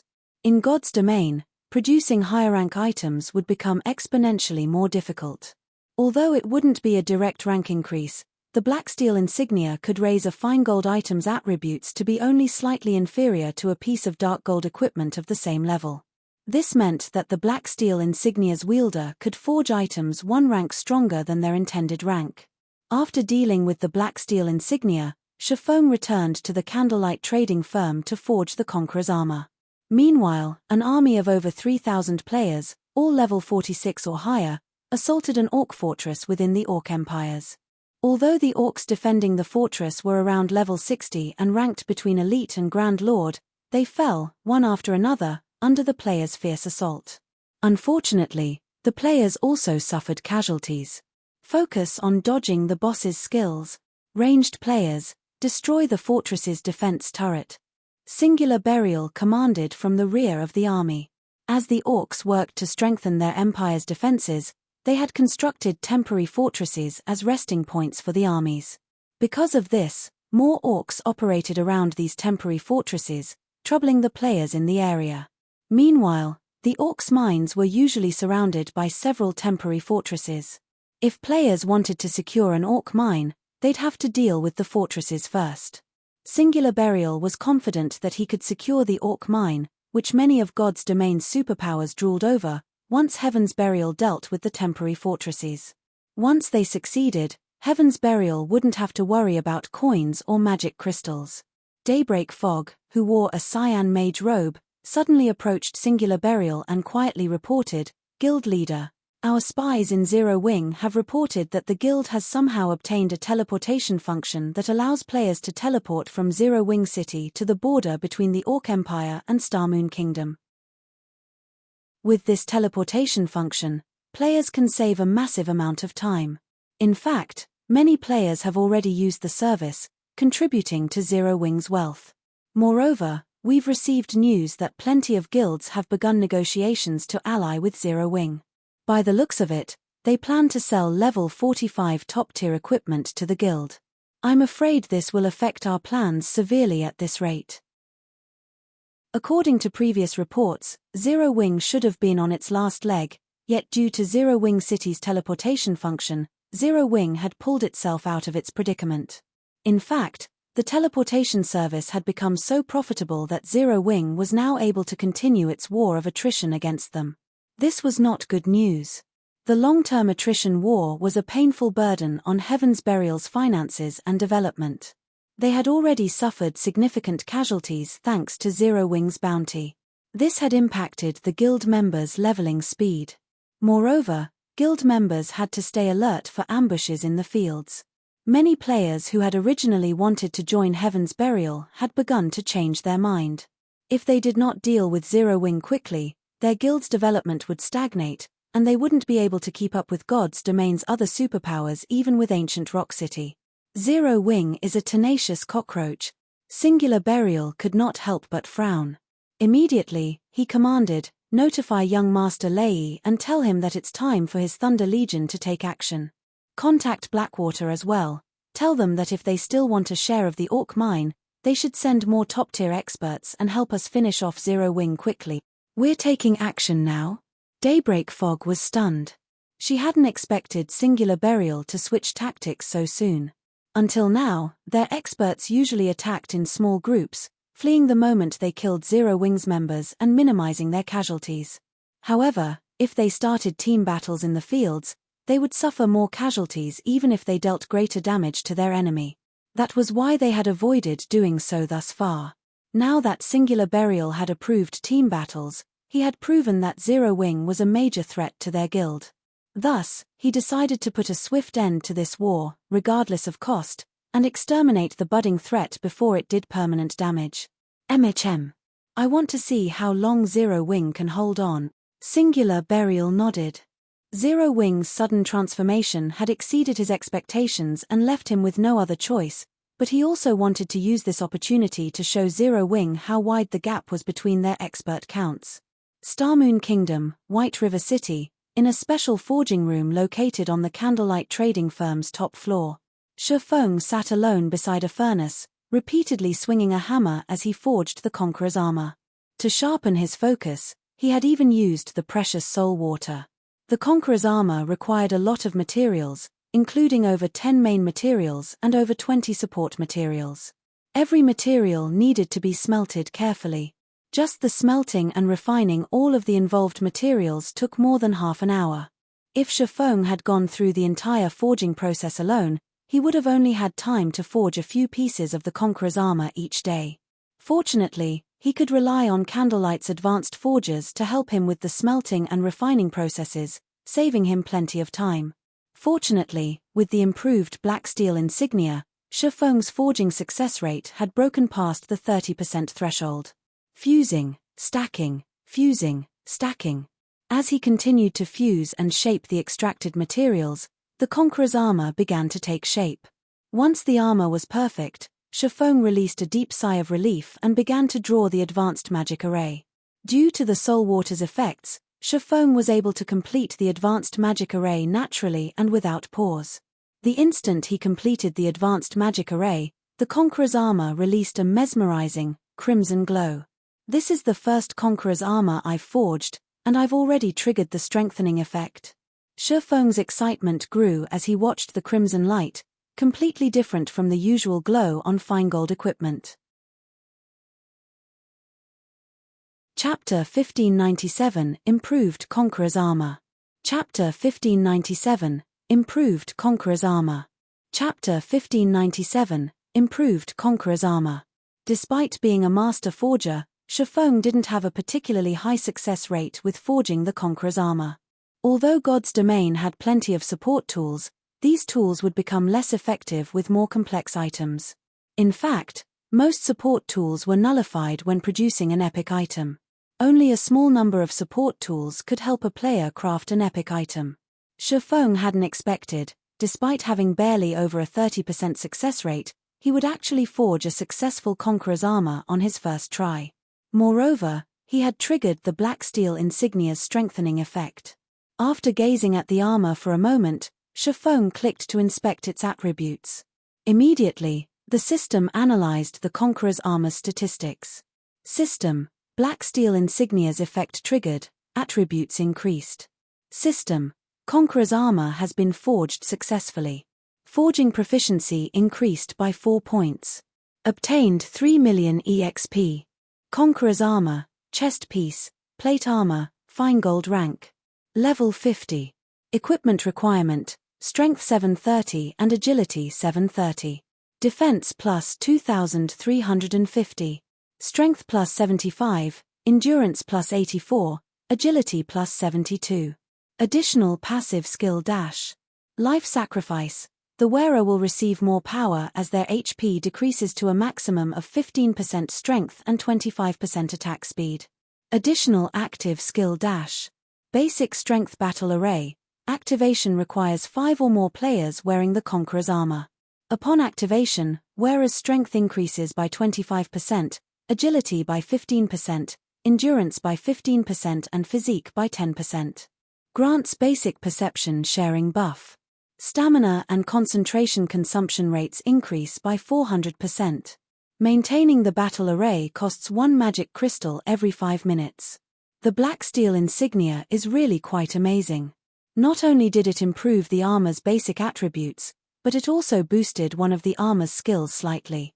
Although this Conqueror's armor still is not a match for level 50 dark equipment individually, it is not far from it. Shifeng was delighted as he read the Conqueror's armor's attributes. Level 50 was a major turning point in God's domain.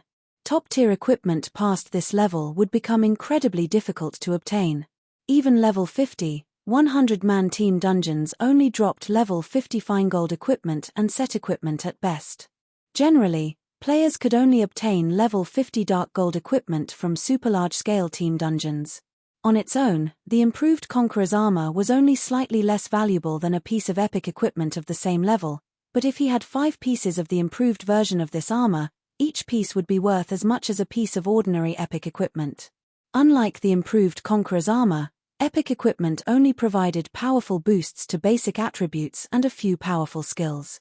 On the other hand, The Conqueror's armor's basic strength battle array could improve players' combat standards as well as basic attributes and physique. The only flaw was the armor's level limit. At best, players could use the armor until level 60. Most epic equipment, in contrast, could be used past level 100. Gazing at the improved Conqueror's armor before him, Shifeng's passion to forge the armor ignited. If he could mass-produce the Conqueror's armor and equip a 1,000-man legion, the result would be mind-blowing. If he geared a legion of 1,000 expert players in the Conqueror's armor, he'd have a legion of refinement realm experts instantly. Such a legion would be unstoppable on the battlefield. He'd even dare to challenge a true super first-rate guild head-on with such a force, not to mention Heaven's Burial. Dreaming of such a powerful legion, Shifeng continued to forge one Conqueror's armor after another, not resting for a moment. Since Shifeng had nearly 100 advanced forgers to handle the most time-consuming process, smelting and refining, he could complete each forging attempt in roughly 10 minutes. As he became more familiar with the process, he was even able to work faster than that. Perhaps he had used all of his luck during the first attempt because unfortunately, the next 4 attempts all failed. In the blink of an eye, he had wasted over 200 gold in materials. If any other trading firm suffered such a loss, they'd likely halt production immediately, but Shifeng was unfazed. If equipment with basic battle arrays were that easy to produce, the various super guilds wouldn't have struggled so much in the past, mass-producing such equipment. However, as Shifeng continued his forging attempts, he became increasingly familiar with drawing the crucial advanced magic array. He'd even used divine providence to improve his success rate later. Although luck was insubstantial, it could, more or less, affect production success rate. Before Shifeng had realized it, he had already gone through 300 material sets. In the end, he had successfully forged 96 pieces of Conqueror's armor. His overall success rate was slightly higher than the theoretical success rate the system had given him, and among the 96 chest pieces, Shifeng had forged another 3 pieces of improved Conqueror's armor, securing a total of 4 improved chest pieces. Meanwhile, Shifeng's experience bar had risen steadily due to his diligent work to craft the Conqueror's armor. His leveling speed was 3 to 4 times faster than God's Domain's other peak experts. Although his leveling speed was impressive, there likely wasn't another player in God's Domain who would dare to replicate Shifeng's leveling method. The 300 material sets Shifeng had used were worth 15,000 gold in total, and this was only the current market value. Players would likely have to pay far more than that if they tried to purchase the materials in bulk. As Shifeng was about to use up the remaining 24 or so material sets, Aqua Rose contacted. Guild leader, Heaven's Burial and Blackwater have suddenly increased the force they've mobilized against us. They've organized 100-man teams to ambush our dungeon raiding teams. Our casualty count is rising rapidly. We've already lost over 5,000 lives since they bolstered their forces. Although we've tried to retaliate, we're too outnumbered. We simply can't keep up with all of the attacks. Should I recall our guild members from the dungeon raids and grinding in the high-resource maps for now and concentrate on leveling up in a few safe maps? Due to Zero Wing City's rise in popularity, Aqua Rose was relatively confident that Zero Wing would survive the war with Heaven's Burial, but now Heaven's Burial and Blackwater had dispatched more experts to ambush their players in the various high-resource maps they occupied. The two guilds even targeted their 100-man elite and expert teams. This had never happened before. The wisest move right now would be to gather their members in a few, specific leveling maps close to each other. Although this would limit their members' leveling speed, it would provide more security. Zero Wing could also send their limited number of experts as reinforcements far faster. They're finally done sitting by, huh? Shifeng frowned. He hadn't thought that Heaven's Burial would attempt to end this war so soon. Immediately, he commanded, I like your suggestion. We need to concentrate our forces, but move them to the targeted, high-resource maps, instead. But the level 40 and 50 high-resource maps are too far apart. If a battle breaks out, our reinforcements will need some time to get there. Aqua Rose had also considered the idea, but it wasn't a wise move.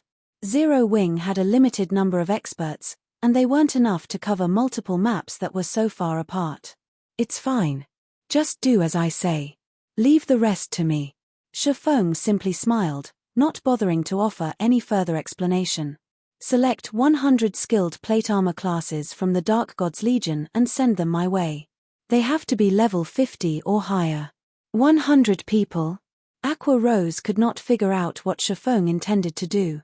Currently, only a few of Zero Wings players were capable of standing against Heaven's Burial and Blackwater's experts. If they wanted to suppress the enemy's teams, they'd have to form a team of the guild's Tier 2 players. Even a 100-man expert team's ability to turn the tide of battle would be limited.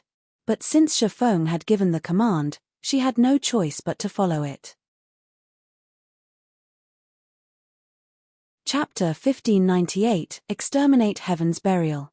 Chapter 1598, Exterminate Heaven's Burial. Chapter 1598, Exterminate Heaven's Burial. Starmoon Kingdom, Pyroxene Hills. As one of the many level 50 maps in Starmoon Kingdom, it housed plenty of ancient ruins, even if it weren't particularly resource-rich. Hence, many guilds and adventurer teams in the kingdom loved to explore the map and its ruins. The Pyroxene Hills was also home to some rare herbs and ores. Many independent players came to harvest these materials while grinding. Currently, two groups of players clashed outside one of the Pyroxene Hills' dilapidated ruins. All of the players were high-leveled, with the lowest at level 50, and the strongest players at level 52. One of the two groups wore Heaven's Burial's guild emblem, while the other players wore Zero Wings. Amazing. So, this is a team battle between guilds. The players passing by could not help but pause to watch the battle. They were captivated. Compared to the PvP battles between independent players they had seen before, this battle was on a level of its own. When independent teams clashed, the fight usually involved a dozen players or so, most of which focused on their own fights. It was more apt to call these battles free-for-alls, rather than team battles. There was no coordination between any of the players. Normally, a single expert could change the course of the skirmish. However, battles between guild teams were a different story. These battles were akin to wars on ancient battlefields.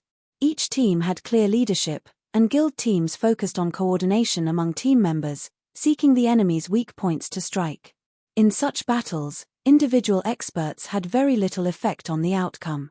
For a time, Heaven's Burial and Zero Wings members fought. Spells and arrows flew across the battlefield as the healers in the back desperately cast one healing spell after another. However, as the battle drug on, Zero Wings' frontline melee players began to fall. Despite starting with the same number of players, Heaven's Burial clearly had the advantage due to its frightening number of experts. Generally, 5 or 6 expert players would lead a 100-man guild elite team. Yet, Heaven's Burial's elite team had more than 30 experts. In contrast, Zero Wings' team only had 15. Not only were expert players stronger than elites individually, but they also had better coordination, and they could easily find their opponent's weak points. As one player from Zero Wing fell after another, the battle became more one-sided. In the end, Zero Wings' team was forced to retreat. Unfortunately, Heaven's Burial's players clearly had no intention of letting their enemies get away as they chased after the fleeing players. Although Heaven's Burial suffered around 20 casualties, the team had annihilated the players from Zero Wing. Leader, Zero Wings members are a bunch of weaklings. Had the guild leader given the command to attack earlier, Heaven's Burial would have long since dominated Starmoon Kingdom. That's right. Even if Zero Wing is powerful, it can only strut before first-rate guilds. It's nothing to Heaven's Burial. The players from Heaven's Burial laughed as they admired the weapons and equipment scattered across the ground. Zero Wing's time as Starmoon Kingdom's overlord was over, and Heaven's Burial wasn't the guild it had been in the past. Now, every aspect of the guild was formidable. In total, Heaven's Burial and Blackwater had dispatched over 8,000 experts and spread them across multiple teams to ambush Zero Wings members. They had even dispatched top-tier and peak experts. With so many expert-led teams on the hunt, they would kill any Zero Wing member that dared to show up in the various leveling maps. Shortly after the team from Heaven's Burial left, another 20-man team from Zero Wing arrived on the battlefield. Damn it! We are too late again. Shadow Sword cursed as he surveyed the tattered battlefield. The leveling map he had been tasked to secure was simply too large, and Heaven's Burial had too many teams in the map. There was a limit to how many players he could save. Sometimes, the enemy ambushed faraway teams, and by the time he arrived, the fight would be over. He couldn't help but feel powerless. Moreover, his leveling speed had sharply decreased since he had focused on hunting down Heaven's Burial's teams. Commander Shadowsword, we just received a message from Vice Guild Leader Aqua. She wants all members who want to level to gather in these 4 high-resource maps. She's also ordered these specific Dark Gods Legion members to gather in White River City's guild residence immediately, a level 50 ranger reported as he handed Shadowsword a list. Gather in these 4 maps? Is this a joke? Shadowsword gaped at the 4 specified maps. While it would make defense and reinforcement easier if they gathered their guild members in a few select areas, the 4 maps were spread out. Sending their members to these maps was the equivalent of splitting the guild's power, making it easier for Heaven's Burial and Blackwater to slaughter them. The Vice Guild Leader has said that this is an order from our guild leader. The ranger nodded solemnly. An order from the guild leader? Hearing this, Shadowsword was even more confused. I understand. We'll head to our assigned map right away. Any Dark Gods Legion members on the list should return to the guild residence immediately. While Shadowsword's team prepared for the trip to another map, Zero Wings Guild members, who were scattered across Starmoon Kingdom, followed the same orders. Naturally, such a massive shift attracted the attention of the kingdom's various large guilds. What is Zero Wing trying to do? Daybreak Fog was baffled as she read the latest report a subordinate had sent her. Ha ha ha. Truly foolish. Do they think this will scare us? Singular Burial chuckled at the report. Notify our generals and dispatch our forces to these 4 maps. Tell them to move in 100-man units or less. Do not start any large-scale fights with Zero Wing. I want to see how Black Flame intends to cope with so many teams. He had discovered Black Flame's capabilities long ago. Not only did the man wield large-scale destruction spells, but he also possessed a large-scale silencing skill. In battles involving thousands of players, these abilities worked wonders. Even if Heaven's Burial won due to its numeric advantage, the guild would suffer drastically, and that wasn't something he wished to see. Had Zero Wing gathered its members in a single map, he wouldn't have dared to send his guild members. Of course, he'd be more than happy to see Zero Wing do just that since only so many resources were available in a single map. If every Zero Wing member cowered in one area, even if it were a high-resource map, there wouldn't be enough resources to go around. Ultimately, it would damage the guild members' leveling speed. However, to ensure that its members could level normally, Zero Wing had split its players across 4 high-resource maps that were fairly far from each other. With Zero Wing's limited number of experts, it could only dispatch a few to protect each area. As long as Heaven's Burial continued to start small-scale battles, Zero Wing would fail to keep up with the enemy guild's numeric advantage. If this drug on, it would only be a matter of time before Zero Wing crumbled. Meanwhile, in Zero Wing's residence in White River City, 100 players wearing the core members' guild emblem sat in the residence's meeting room.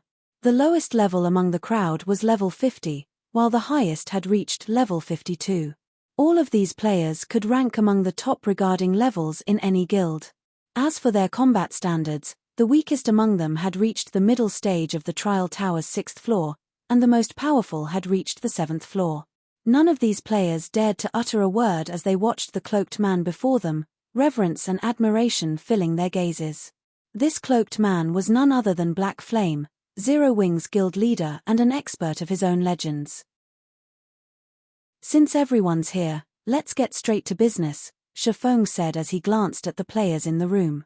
Once he verified that there were enough players, he continued, from now on, I have an extremely important task for you, but before carrying it out, you'll have to sign a confidentiality contract. If you don't wish to sign, you may leave, and I'll find a replacement. If you have any questions, ask now. A confidentiality contract. Guild leader, can you tell us what kind of task we'll be doing? Everyone stirred for a moment when they heard Shifeng mention a confidentiality contract.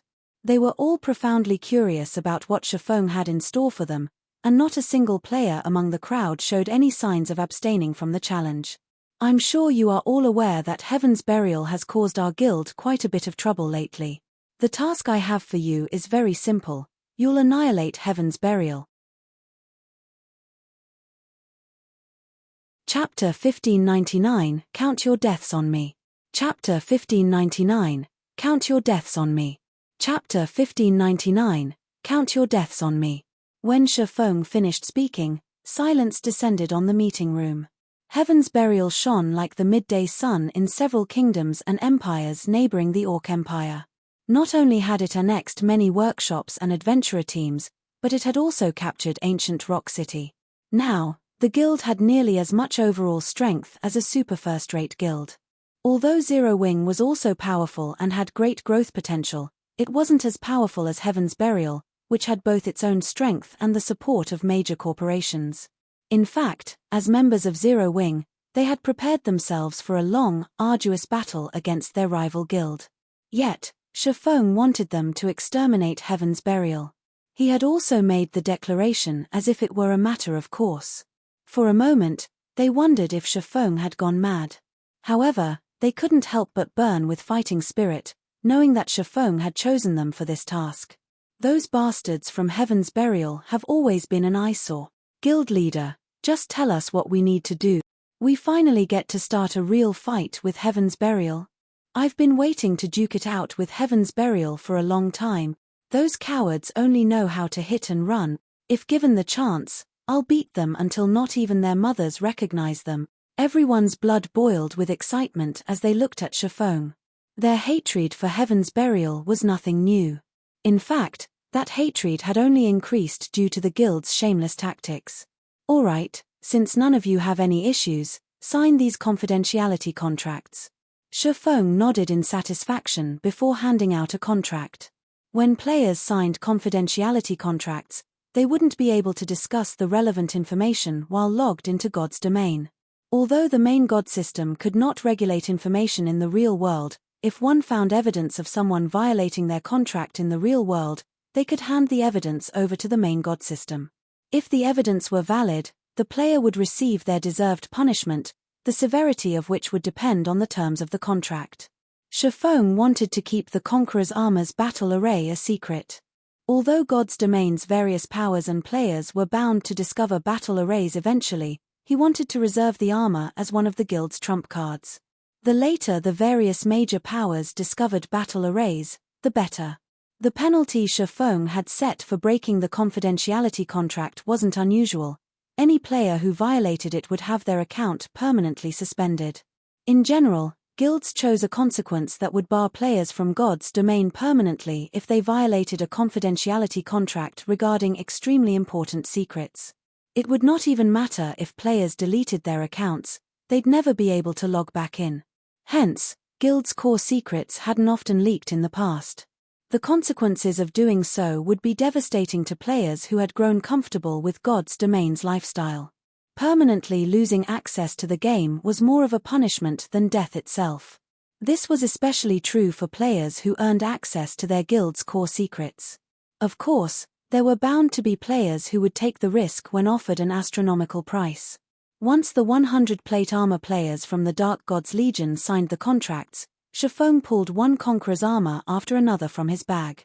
While Aqua Rose had gathered the necessary players, Shifeng had successfully forged another 4 pieces of the Conqueror's armor. Among these 4 pieces, one was even an improved Conqueror's armor. This increased the count to 5 improved pieces, just enough for a 5-man party to activate the basic strength battle array. What? There's so much level 50 fine gold equipment here. Wait, look at the attributes. They're insane. This basic strength battle array is amazing. It's basically a mini berserk skill. Moreover, it doesn't have a cooldown and only costs 1 magic crystal per 5 minutes. It can last until players run out of stamina. Everyone was flabbergasted over the 100 chest pieces Shifeng had revealed. They frequently grinded in level 50 plus maps, so they knew just how difficult it was to obtain level 50 equipment. Even mysterious iron equipment was incredibly rare, let alone secret silver rank. Level 50 mysterious iron equipment's basic attributes could easily rival those of level 45 fine gold equipment, and level 50 equipment provided higher defense than lower level equipment. However, the superior defense wasn't displayed in numerical value. Rather, it came in the form of impact mitigation. When players were attacked in God's domain, the impact oftentimes disrupted their stance, revealing flaws in their defense. Aside from damage reduction, a player's defense could also mitigate some, if not all, of the impact from an attack. Thus, when deciding between level 45 fine gold equipment and level 50 mysterious iron equipment, players usually chose the latter, even if the former had stronger skills. Needless to say, not even level 45, top-tier, dark gold equipment could compare to level 50 fine gold equipment. Unfortunately, such equipment was extremely challenging to obtain. Even when raiding level 50, 100-man Hell Mode team dungeons, the armor only had a chance of dropping, it wasn't guaranteed. Yet, Shifeng had just set 100 pieces of such equipment before them.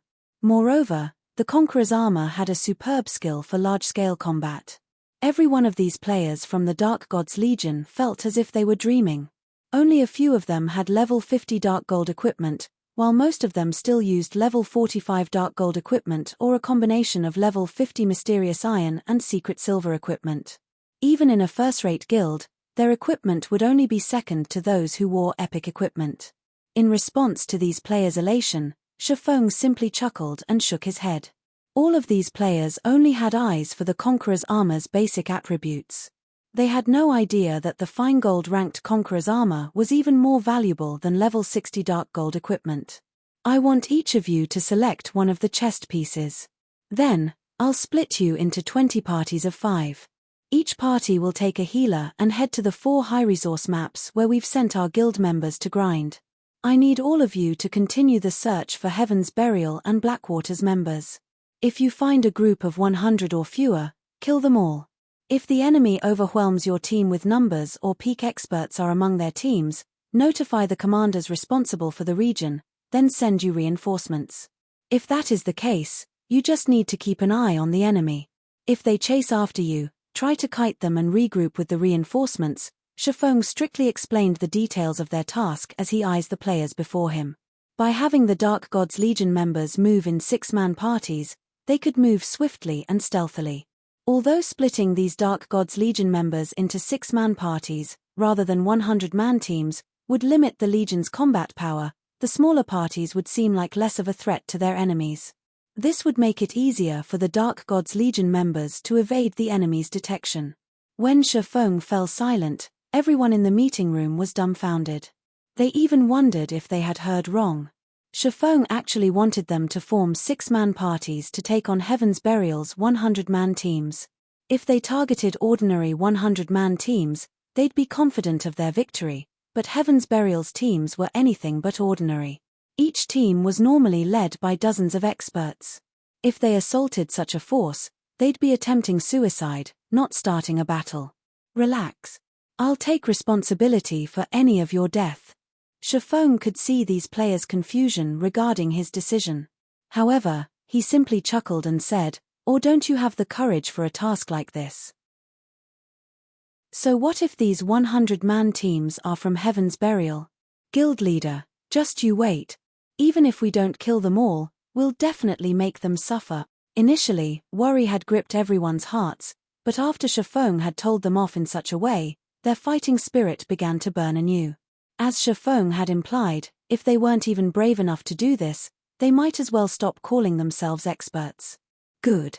Also, the 3 parties with the highest kill counts will receive a large number of GCPs and gain 1 opportunity to learn an advanced combat technique.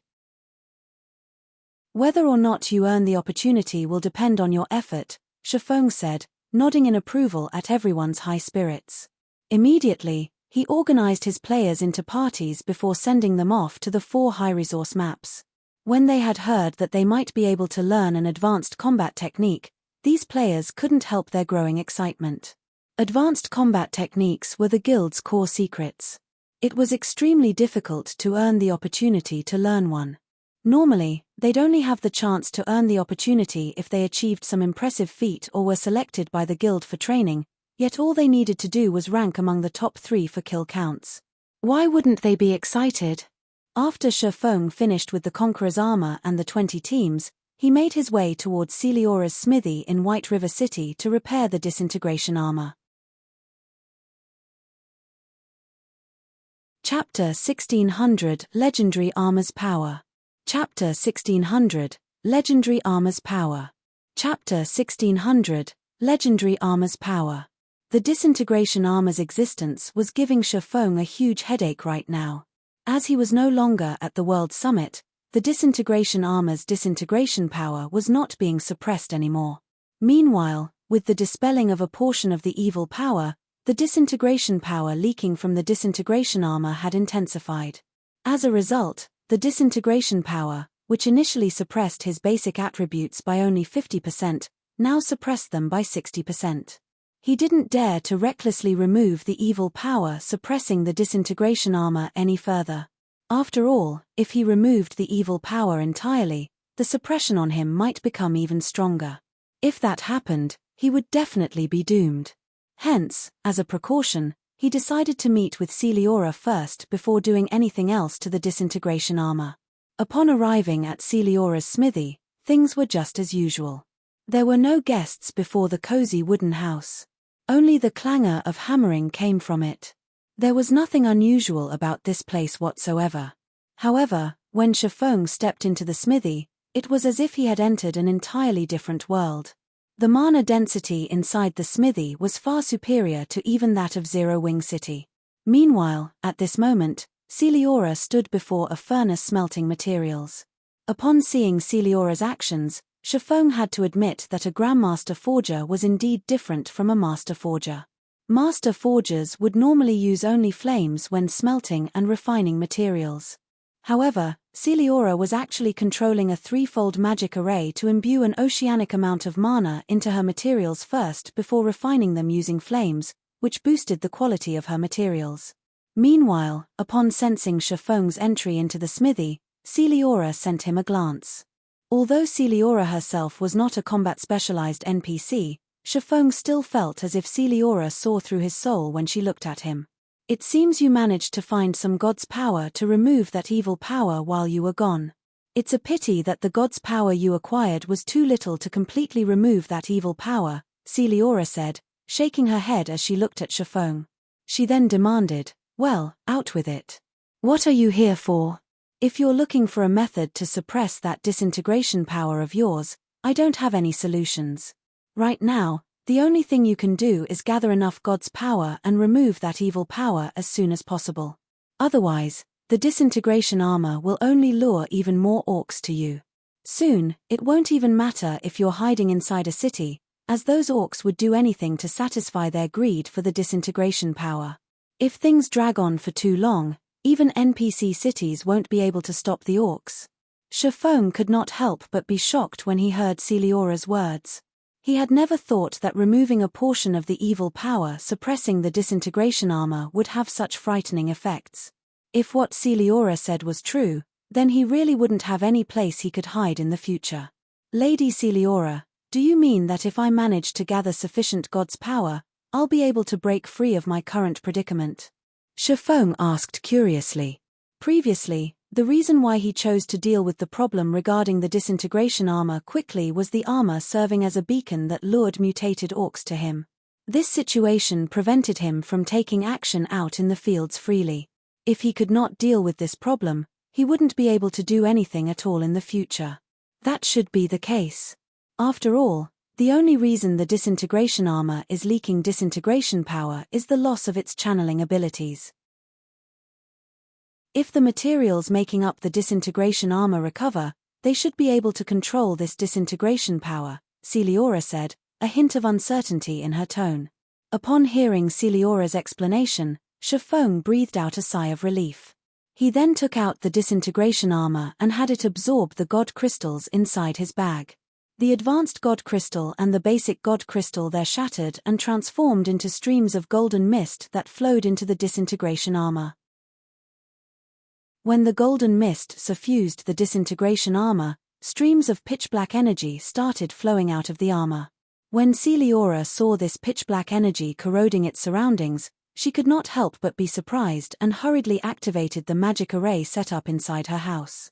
The magic array immediately started suppressing the pitch-black energy, nullifying its corrosive capabilities. Although the pitch-black energy's corrosive capabilities were suppressed, the energy itself showed no signs of disappearing. Instead, it actually started condensing. After 5 seconds passed, the mist-like energy transformed into a pitch-black energy bead that hovered quietly in midair, releasing a terrifying aura. What is this thing? Shifeng was indescribably shocked as he looked at the pitch-black energy bead before him. The aura the bead radiated made him feel as if a gigantic beast had just opened its bloody maw before him. At this moment, he could not even move his body in the slightest and could only look helplessly at the energy bead. Aside from the pitch-black energy bead, a change had also occurred to the disintegration armor, which he had placed on the table. As if the armor itself had gained life, Shifeng could clearly feel a surge of vitality from it. Rather than an inanimate object, the disintegration armor before him felt like it was some kind of life form, instead. As the evil power no longer tainted the disintegration armor, the magic circuits covering the surface of the armor released a dazzling glow. Aside from the house becoming brightly lit, the mana inside the house had also frozen. Shifeng could not sense the slightest flow of mana whatsoever right now. However, this situation persisted for only a few short seconds, after which the entire house returned to its normal state. As for the disintegration armor, it was as if the armor had just received a complete makeover. Both the armor's external appearance and aura had changed significantly. Despite the armor merely sitting atop the stone table, it radiated a power that made even Shifeng's soul shudder in fear. In fact, the stone table the disintegration armor sat on had even started disintegrating, unable to withstand the armor's power. So, this is the disintegration armor's original power? Shifeng was at a loss for words as he looked at the stone table decomposing at a speed visible to the naked eye. It should be known that Celeora was a bona fide Grandmaster forger. Although the furniture placed inside her house appeared normal, in reality, that was far from the case. In fact, even the stone table before him had an extraordinary origin. From what Shifeng could tell, the table should be made of fire essence stone. Not only was fire essence stone incomparably tough, but it was also one of the top-tier magic resistance materials in God's domain. Yet, now, it actually couldn't withstand the disintegration armor's power despite the armor being in a passive state right now. This was simply inconceivable. However, before the stone table could fully disintegrate, Celeora quickly made her move, line after line of divine runes appearing before her. A moment later, a fourfold magic array formed around the disintegration armor. With the appearance of the magic array, the stone table stopped disintegrating. However, the magic array continuously produced crackling sounds, a sign that it couldn't withstand the disintegration armor's power, either. Amazing. Truly amazing. Even a fourfold void magic array isn't able to contain this thing, as expected of a mythical artifact created by the Great Orc Emperor. Celeora's eyes glowed as she looked at her crumbling magic array. At this moment, it was as if her eyes had just been opened to a whole new world. Meanwhile, Shifeng was quite shocked as he looked at the disintegrating fourfold magic array. A fourfold magic array. That was a magic array that even mythic monsters could not destroy. Yet, a piece of equipment in its passive state was destroying such a magic array. It was no wonder the disintegration set was considered as one of the 9 great legendary sets in God's domain. Despite the disintegration armor being damaged, it still possessed such frightening capabilities. One could just imagine how powerful the founding emperor of the Orc Empire was when he wore the complete disintegration set. Based on this, the legends of the founding emperor fighting against gods were not exaggerations at all. I don't have the ability to suppress the power this disintegration armor is releasing. Do you wish to take this armor away, or let me recast it for you right now? Celeora asked, smiling as she looked at Shifeng. Take it away? Shifeng smiled bitterly. If Celeora couldn't suppress the disintegration armor's power, He would be a fool if he thought even for a second that he could. He immediately replied, "I'll have to trouble Lady Celeora, then." Chapter 1601 Recasting the Disintegration Armor. Chapter 1601 Recasting the Disintegration Armor. Chapter 1601 Recasting the Disintegration Armor. With Shifeng's permission, Celeora looked at the disintegration armor before her and smiled. She then stretched out her hand and grabbed the armor directly. The disintegration armor's frightening disintegration power could destroy even a table made out of fire essence stone. Yet, now, the armor had no effect on Celeora's gloved hand whatsoever. Amazing. Sure enough, a Grandmaster Forger really is an extraordinary existence. Shifeng was indescribably shocked as he looked at the leather gloves Celeora wore. The fact that the gloves remained unaffected by the disintegration power the disintegration armor radiated could only mean that the pair of gloves was legendary equipment. In God's domain, legendary items were likewise items that NPCs could obtain only by chance. Even among Tier 4 NPCs, very few of them would have a legendary item. Meanwhile, those who did were no doubt powerful individuals in kingdoms and empires. Moreover, Celeora did not have just one legendary item. When the disintegration power tried spreading to Celeora's body, a layer of invisible power blocked it abruptly. Meanwhile, the only possibility Shifeng could think of to explain such a phenomenon was that the leather armor Celeora wore was also legendary rank. 2 legendary items. In the past, even players who obtained only one legendary item could challenge opponents of a higher tier. Meanwhile, players that managed to acquire 2 legendary items had been as rare as a phoenix's feather in God's domain, and every one of them was a Tier 6 God-ranked player. Just as Shifeng was admiring the legendary items on Celeora, the latter picked up the disintegration armor and placed it in the heart of the magic array protecting the smithy. She then began drawing runes and chanting an incantation. Following which, line after line of divine runes flew rapidly to surround the disintegration armor. After just a short moment, hundreds of lines of divine runes encircled the disintegration armor. These runes then transformed into magic arrays. In the blink of an eye, a 5-fold magic array formed around the disintegration armor. The frightening pressure that the 5-fold magic array radiated made even Shifeng extremely uncomfortable. When the 5-fold magic array's formation was complete, the magic array thoroughly suppressed the disintegration power the disintegration armor was leaking. Seeing this, Celeora took out a crystal, which glowed with a golden hue, and inserted it into the 5-fold magic array. Boom! The moment the golden crystal came into contact with the magic array, the entire magic array ignited with dazzling, golden flames. Unlike ordinary flames, these golden flames gave off a sacred and gentle feeling. Meanwhile, the disintegration armor trapped inside the magic array started transforming. The incomparably tough materials making up the armor turned bright red and even showed signs of melting. What? This is sacred fire. Shifeng could not help but gape in shock when he saw the golden flames. Sacred fire was something he had only seen depicted in the ancient texts of God's domain. This kind of flame was known as a refining treasure. However, sacred fire did not exist naturally in the continent of God's domain. It only occurred in certain special spaces. Aside from ancient gods, nobody else could truly control it. Meanwhile, the sacred fires that could be found in God's domain were all sealed in special crystals left behind by the ancient gods and could be used only once. Even so, sacred fire was still a flame countless forgers dreamed of obtaining. It was fervently sought after because this flame was the best flame for forging legendary items. In Shifeng's previous life, a crystal-encased sacred fire had appeared in the Blackwing auction house. Back then, many wealthy players and NPCs had contested over the item.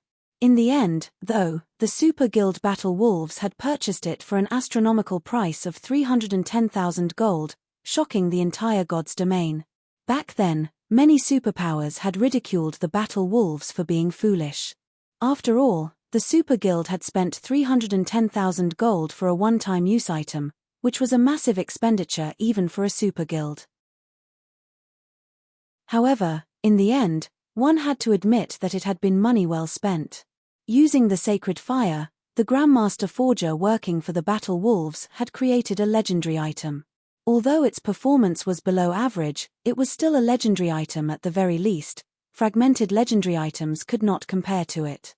This outcome had also further whetted the various superpowers' desire for sacred fire.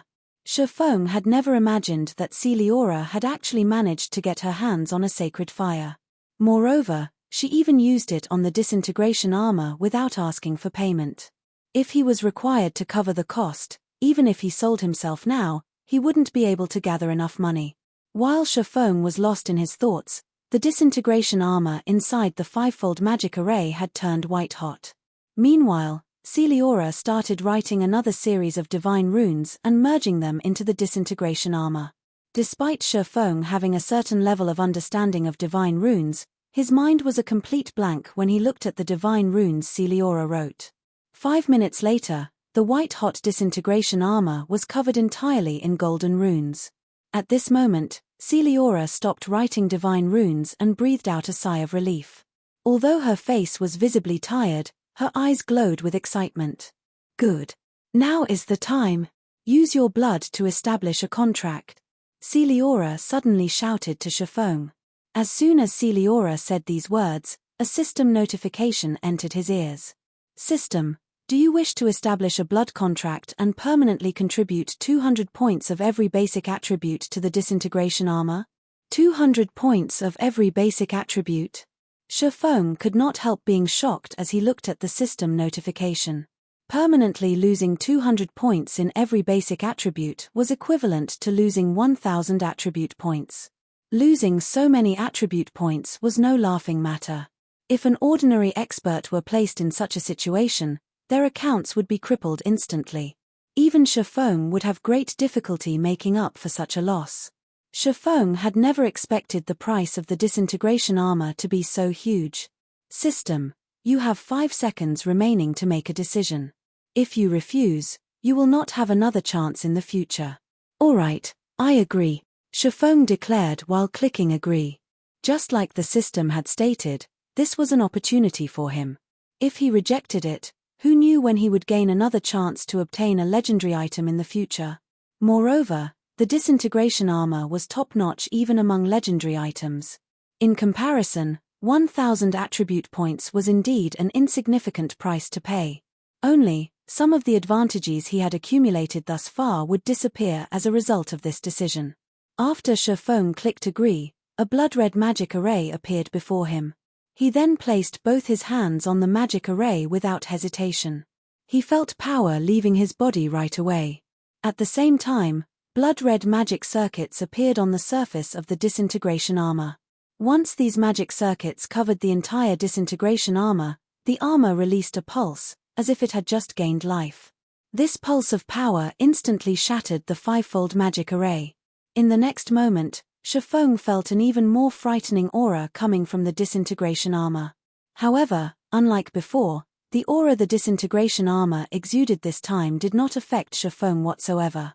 On the contrary, he felt a sense of intimacy in this aura, as if the disintegration armor was an extension of himself. Meanwhile, as the disintegration armor's aura calmed down, another system notification entered Shifeng's ears. System, congratulations. You have completed the Recast the Disintegration Armor quest. Rewarding 20 legacy skill points, 100,000 free skill proficiency points, 100 free mastery points, 50 humanity reputation points, 2 level increases, and the disintegration user title. Chapter 1602 Legendary Reward. Chapter 1602 Legendary Reward. Chapter 1602 Legendary Reward. When the system notification ended, Shifeng's experience bar started increasing rapidly. In the blink of an eye, he went from level 61 to level 63. Meanwhile, his legacy skill point count, which had stagnated for a long time now, also increased by 20 points. What a bountiful reward! Shifeng could not help getting a little excited as he looked at the quest reward. Normally, aside from completing special quests, players would receive only 1 legacy skill point for every 3 level ups. To put it simply, legacy skill points were extremely rare. Yet, now, he had obtained 20 points from a single quest, enough for him to exchange for 1 or 2 Tier 2 legacy skills. In God's domain, skill books for the Tier 2 standard and higher were extremely rare. Normally, players could obtain skills and spells at Tier 2 and above only by using legacy skill points. Hence, even after reaching Tier 2, players would not have a lot of Tier 2 skills. They would mostly use Tier 1 skills for combat and keep Tier 2 skills as trump cards. In other words, gaining an additional Tier 2 skill was equivalent to gaining another trump card.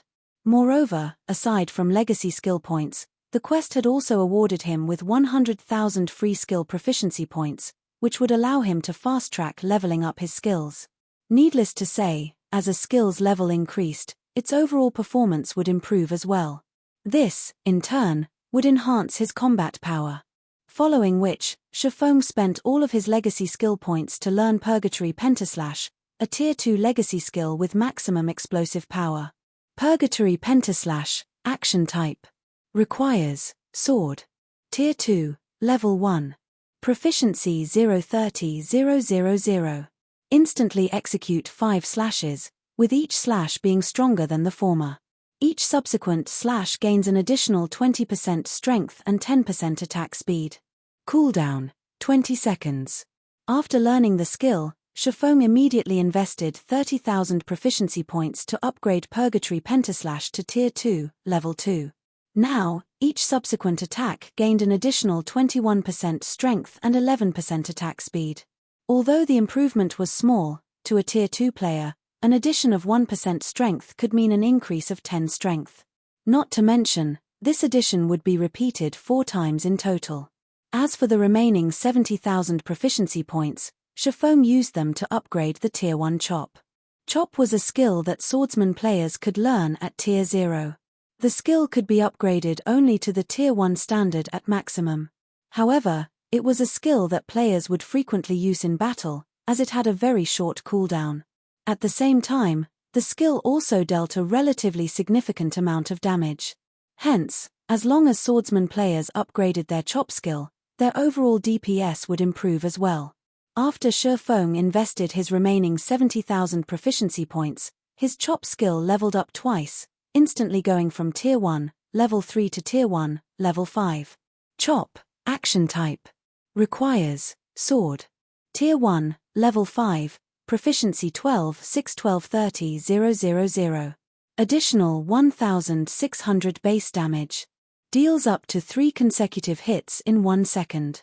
If attacks land in the same location, damage is increased by 60%. Attack range, 7 yards. Cooldown, 3 seconds. Compared to when the skill was at Tier 1, level 1, after it reached Tier 1, level 5, not only did the additional base damage it dealt increase by 1,000 points, but the bonus damage multiplier provided, if all 3 attacks landed on the same spot, had also risen from 50% to 60%. There was a significant improvement in damage. Most importantly, the attack range had also extended from 6 yards to 7 yards, which made it even more difficult for enemies to dodge the skill. Shifeng felt very satisfied with this outcome. In the past, level 60+ swordsmen normally managed to level up their chop only to Tier 1, level 2, or level 3. Very few had been able to level up the skill to Tier 1, level 4, much less level 5. After distributing his free skill proficiency points, Shifeng set his eyes on the Disintegration User title. Disintegration User, Advanced title. The proof of ownership for the disintegration power. Endow disintegration power to a maximum of 30 players within a 200-yard radius, increasing their basic attributes by 10% and damage by 20%. The magic damage and physical damage they receive will also be decreased by 30% and 15%, respectively. Reading the introduction for the Disintegration User title stunned Shifeng. Titles were different from domain skills. In the case of domain skills, the simultaneous use of multiple domain skills would weaken their effects slightly, there might even be a counterreaction. However, it was a different story for titles. The effects of titles could be stacked with the effects of domain skills without them interfering with one another. Although he could only endow disintegration power to a maximum of 30 players, it was still plenty amazing. The disintegration user title would work wonders in team battles and dungeon raids. Meanwhile, although the disintegration user title's effects were wonderful, Shifeng had noticed an even more exciting matter. And that was the increase to his basic attributes. Due to the improvement of his life rating, each time he leveled up, he would gain more basic attributes than he did before. After leveling up twice in a row, not only had he acquired a large number of free attribute points, but his basic attributes had also received a significant boost. Overall, he now gained 20 more attribute points each time he leveled up. So, this is the power of the Dark Iron bloodline? Shifeng was at a loss for words as he looked at his improved basic attributes. Currently, he was still only a level 63, Tier 2 player, yet the Dark Iron bloodline was already providing him with an additional 20 attribute points with each level up. Moreover, this number would increase as he reached higher levels and tiers. He might even be able to recover the 1000 attribute points he lost today before he got to level 100. Just as Shifeng was feeling shocked by the power of his bloodline, Celiora turned her gaze to him. "You're very lucky." The recasting this time was extremely successful. However, as you are too weak right now, despite having established a blood contract with the disintegration armor, you still cannot fully control the disintegration armor. Right now, all the blood contract is doing is preventing you from being affected by the armor's power. If you wish to fully control the armor, you'll need to become stronger, Celiora said as she turned her gaze back to the disintegration armor, which was still sitting in the center of her smithy's magic array. However, you don't need to feel dejected. Although you cannot use the disintegration armor now, since you've already established a blood contract with it, you can utilize a small portion of its power. Although she had managed to recast the disintegration armor, at the end of the day, she was not the armor's creator. She only managed to shoddily re-establish the armor's magic circuits using her limited knowledge of divine runes. The divine runes she drew simply could not compare with those of the disintegration armor's creator. The final magic circuit she ended up forming still had many problems. The flow of energy in the armor also wasn't perfect. Without a considerable amount of power, one would not be able to control the armor at all. Upon hearing Celiora's words, Shifeng could not help but take a look at the disintegration armor's attributes. Indeed, just like Celiora had said, the disintegration armor was still considerably unstable after being recast. It needed him to reach Tier 3 before he could equip it. Aside from that, there was no other information stated in the armor's attribute panel. However, the disintegration field skill granted to him had strengthened considerably. Disintegration field disintegrates all skills and spells within a 100-yard radius. Skills and spells at Tier 2 and below will be nullified, while skills and spells above Tier 2 will be weakened by 60%. All entities within range of the disintegration field will sustain a 40% reduction to basic attributes, physique, and stamina in addition to a 400% increase to their stamina and concentration consumption rates. No cooldown. This is the real disintegration field. After looking at the new disintegration field, Shifeng finally understood why legendary items could allow players to challenge opponents of higher tiers. Currently, he could use only a small portion of the disintegration armor's power, yet the armor was already providing him with such great benefits. If he could equip the armor now, he would simply be invincible among the current players of God's domain. However, Shifeng only toyed with this thought. Legendary equipment was not that easy to equip, all the more top-notch legendary equipment like the disintegration armor. He should just be grateful that the disintegration armor no longer suppressed him and provided a stronger disintegration field. After storing the disintegration armor, Shifeng finally shifted his sights to the pitch-black energy bead floating in midair. Although the energy bead's aura had already disappeared, the energy bead had also formed a zone completely void of mana around itself. Just by entering this void zone, Shifeng felt his entire body becoming incomparably heavy. At the same time, his mind also became sluggish like never before. Chapter 1603, Destruction Crystal. Chapter 1603, Destruction Crystal. Chapter 1603, Destruction Crystal. What is this thing? The closer Shifeng got to the hovering energy bead, the heavier his body felt. He even felt somewhat dizzy, his mind growing fuzzy. He felt as if his control over his own body had dulled, as if it no longer belonged to him. This was the first time he had ever experienced such a sensation in God's domain, both in this life and the previous one. If players merely lost some attributes, they'd, at most, feel physically powerless, but their mind wouldn't be affected. Yet, despite his unchanged basic attributes, his overall combat power had decreased by at least 80%. At this point, even an ordinary Tier 2 player could easily kill him. It's best if you don't get too close to this thing. When Shifeng was less than a yard from the energy bead, Celiora raised her hand to stop him. Hearing Celiora's warning, Shifeng obediently retreated from the energy bead. He only regained control of his body after he had left the void zone. He couldn't help but stare at the energy bead in shock. It was too strong. If he could wield this power, using it on the battlefield against other players, he'd become truly invincible. While the energy bead didn't suppress basic attributes, it significantly reduced players' control of their bodies, and regardless of how high a player's attributes were, they'd become a helpless child when subjected to the energy bead's mental suppression. This isn't something you can withstand at your current power. If you try to touch it, you'll lose your life on the spot. Even if you are a heaven-blessed individual, it'll still be some time before you can resurrect, Celiora explained when she noticed Shifeng's dumbfounded expression. Death upon touch. And the resurrection time is so long. Shifeng couldn't help his growing curiosity over the bead's identity.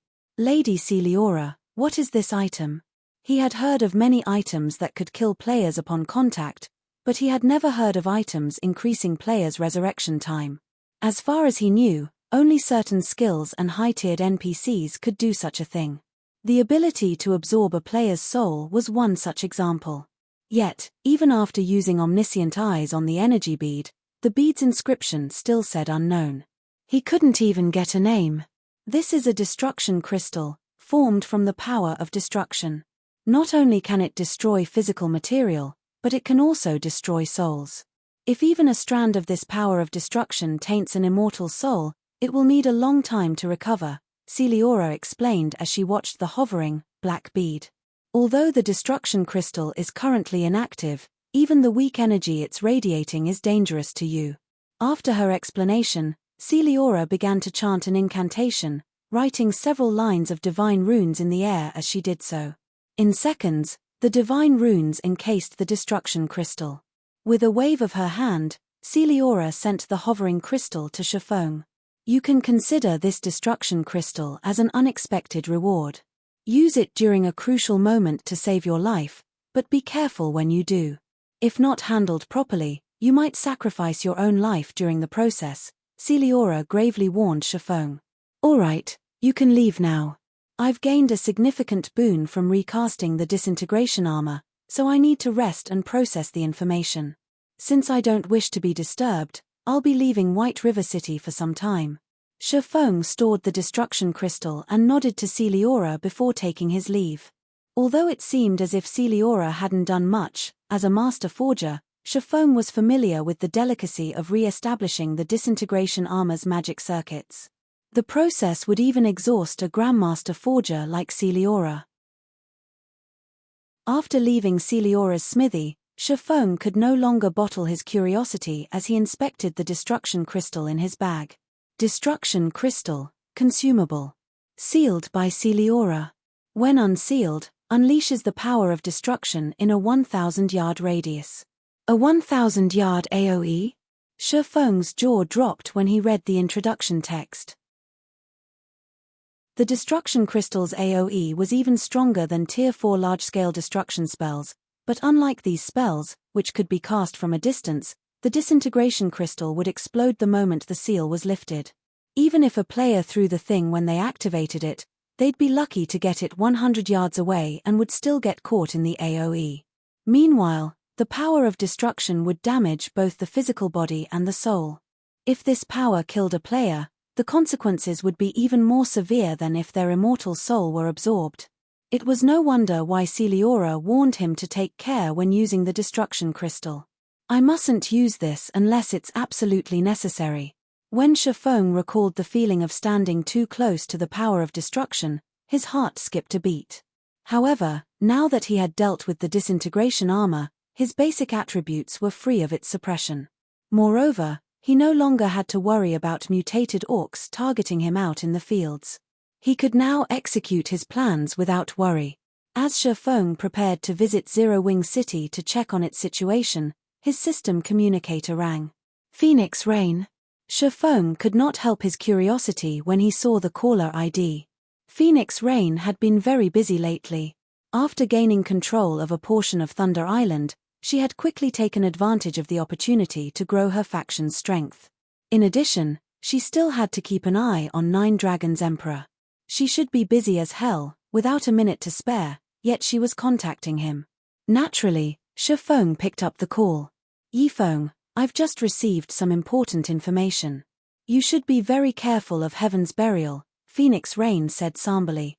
Since Nine Dragons Emperor gained nothing on Thunder Island due to our partnership, he's secretly colluded with Beast Emperor. From what my subordinates discovered, Nine Dragons Emperor has only made one demand of Beast Emperor, Zero Wing's destruction. Furthermore, Beast Emperor has deep ties with Heaven's Burial. Now that your two guilds are at war, Beast Emperor won't miss this opportunity. Beast Emperor? Shifeng frowned. Previously, due to his focus on the war with Heaven's Burial, he had temporarily set aside the issue of Beast Emperor and the Black Dragon Empire's Evil Gods Temple.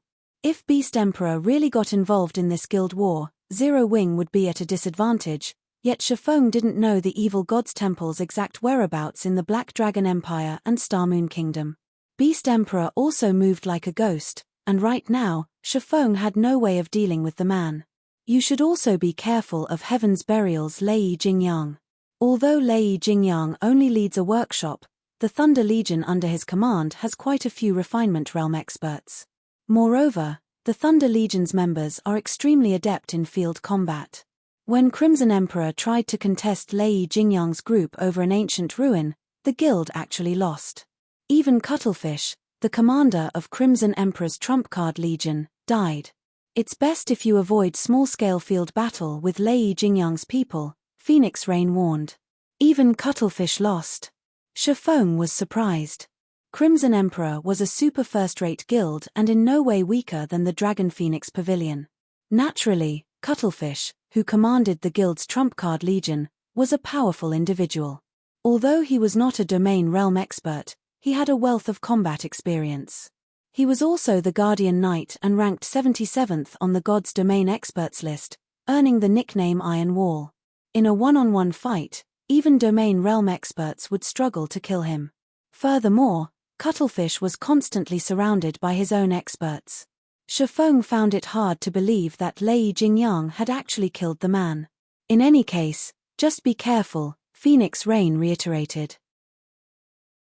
If you lack manpower, I'll send Blue and a group of experts to help.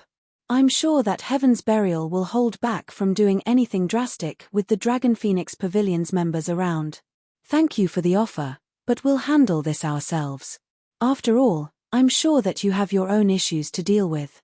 I've heard that Nine Dragons Emperor has been causing quite a bit of trouble for you lately, Shifeng said, smiling as he rejected Phoenix Rain's offer. While Heaven's Burial wasn't an easy foe, Zero Wing was no pushover, either. All right. Phoenix Rain sighed. She felt that Zero Wing was too stubborn. Although Zero Wing had grown quite strong, it still wasn't a match for Heaven's Burial. Moreover, its enemy had the support of Blackwater and Beast Emperor. If this war weren't dealt with properly, it might mean the fall of Zero Wing. After Shifeng disconnected the call, he contacted Aqua Rose and instructed her to gather the guild's internal members and the disciples from the White Tiger Dojo in White River City's guild residence. He had been preoccupied with his own matters, but now that he was free, it was time to introduce some new blood to the guild. Chapter 1604 Raising Levels. Chapter 1604 Raising Levels. Chapter 1604 Raising Levels. Guild Leader, do you intend to include them in the guild's war of attrition? When Aqua Rose received the order to gather the experts the guild still nurtured, she could only assume that Shifeng wanted to use them in the war against Heaven's Burial.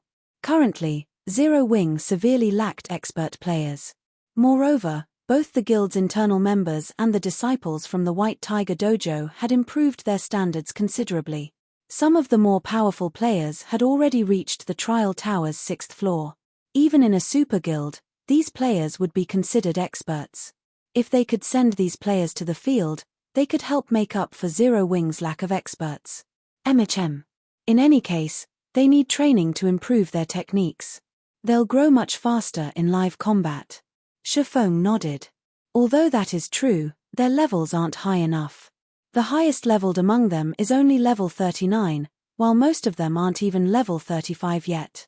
With such a huge gap in equipment and levels, their techniques won't add to the guild's combat power regardless of how good they are, Aqua Rose said, shaking her head. The various large guilds' elite members were, on average, level 45. There was easily a 10-level gap between these elite players and Zero Wing's internal members. Meanwhile, every 5 levels was a minor turning point when it came to weapons and equipment in God's domain. Techniques couldn't make up for such a massive difference that easily. I know. That's why I'm taking them out to level, Shifeng said, smiling. He still wasn't satisfied with these internal members' standards, and since he had been busy with his own matters, he had set aside the issue of helping them level. But now that their combat standards had reached a sufficient level, he had to help them level up, transforming them into usable combat power for the guild. Zero Wing had nearly 200 internal members, and the White Tiger Dojo had sent him 500 disciples. Although the White Tiger Dojo's disciples weren't Zero Wing members, they were under his command while they trained with the guild. It'd be a waste not to put them to good use. With this, he could add nearly 700 experts to the guild's forces as they fought Heaven's Burial. Thus far, Zero Wing had only accumulated a little over 2,000 experts who had reached the Trial Tower's 5th floor or beyond. Another 700 experts would increase the guild's overall combat power by a massive 1/3. Taking them out to level? Aqua Rose's eyes lit up when she heard Shifeng's plan. She was very familiar with Shifeng's leveling capabilities, knowing that his leveling speed was at least 2 or 3 times faster than other peak experts. He was also more than capable of helping others level up as quickly as he did. If he took command, it wouldn't be long before Zero Wing had another 700 experts, which would make it much easier to defend the 4 high-resource maps. However, after giving the matter some more thought, Aqua Rose shook her head and said, "Guild leader, I'm afraid helping them level up will be difficult right now. Heaven's Burial is constantly watching our people. If we send our internal members to the fields to level, Heaven's Burial will certainly ambush the group. They might lose levels, rather than gain them. Relax. That is only true if Heaven's Burial can follow us," Shifeng said, chuckling. When he had decided to take Zero Wing's internal members out to level, in truth, it had been a passing thought. Obtaining mana ore was his true goal. Although the Boneless Land was rich with ores, it was also a good leveling area. Plenty of low HP and defense demonic creatures roamed the map, and their respawn rate was fairly fast. These demonic creatures' high magic resistance and combat standards were the only issues, making them difficult to deal with for magical class players. To Shifeng, however, these monsters were not a problem. After all, he had the Bible of Darkness, and in that map, he'd be in his element. Following which, Aqua Rose notified Zero Wing's internal members and the White Tiger Dojo's disciples to gather in White River City's guild residence. While he waited, Shifeng made a trip to the candlelight trading firm to grab pickaxes before heading to the residence himself. When Shifeng arrived, the gathered crowd stirred. They had never expected their guild leader to take them out to level, and for a moment, they were all immensely excited. Every player who had played God's Domain for some time knew of the title Sword King. Shifeng's battle records were also listed on the God's Domain experts list, and many swordsman players had long since analyzed these records, using them as reference. Shifeng didn't bother to waste time with words. Instead, he had everyone head to the teleportation hall and travel to one of Starmoon Kingdom's border towns. He then found a relatively deserted location and activated Spatial Gate. To get to the Boneless Land, one had to cross more than 10 high-level maps. If players tried to do so on their mounts, They'd have to ride for several days and would encounter many level 100+ monsters during the trip. Not even Shifeng would dare to take on such a high-level monster right now, not to mention other players. After ensuring that everyone had made it through the spatial gate, Shifeng stepped through and closed it. Shortly after Shifeng's group had disappeared into the spatial gate, a few assassins, who had hidden in the distance, revealed themselves. All of these assassins wore Heaven's Burial's guild emblem and were level 47. They were also fully equipped in level 45 fine gold and dark gold equipment. "Boss, what should we do? They left using a teleportation gate. How are we supposed to track them?" "Forget it. This is outside our abilities. Let's just report this to the higher-ups." After the several assassins discussed the situation amongst themselves, they returned to Singular Burial and told him of the teleportation gate. Teleportation gates did not reveal players' destinations, and players would only discover where the gate led to after they entered. However, Shifeng was the last person to step through, and once he had, the gate had disappeared. They had no way of tracking the group from Zero Wing. "It seems we've backed Black Flame into a corner. At such a crucial moment, a guild leader like him is taking a bunch of level 30+ players out to level." Singular Burial could not help but laugh when he read the report. He then turned to Daybreak Fog and asked, "Have Lei Jingyang and Blackwater's men gathered in their designated locations?"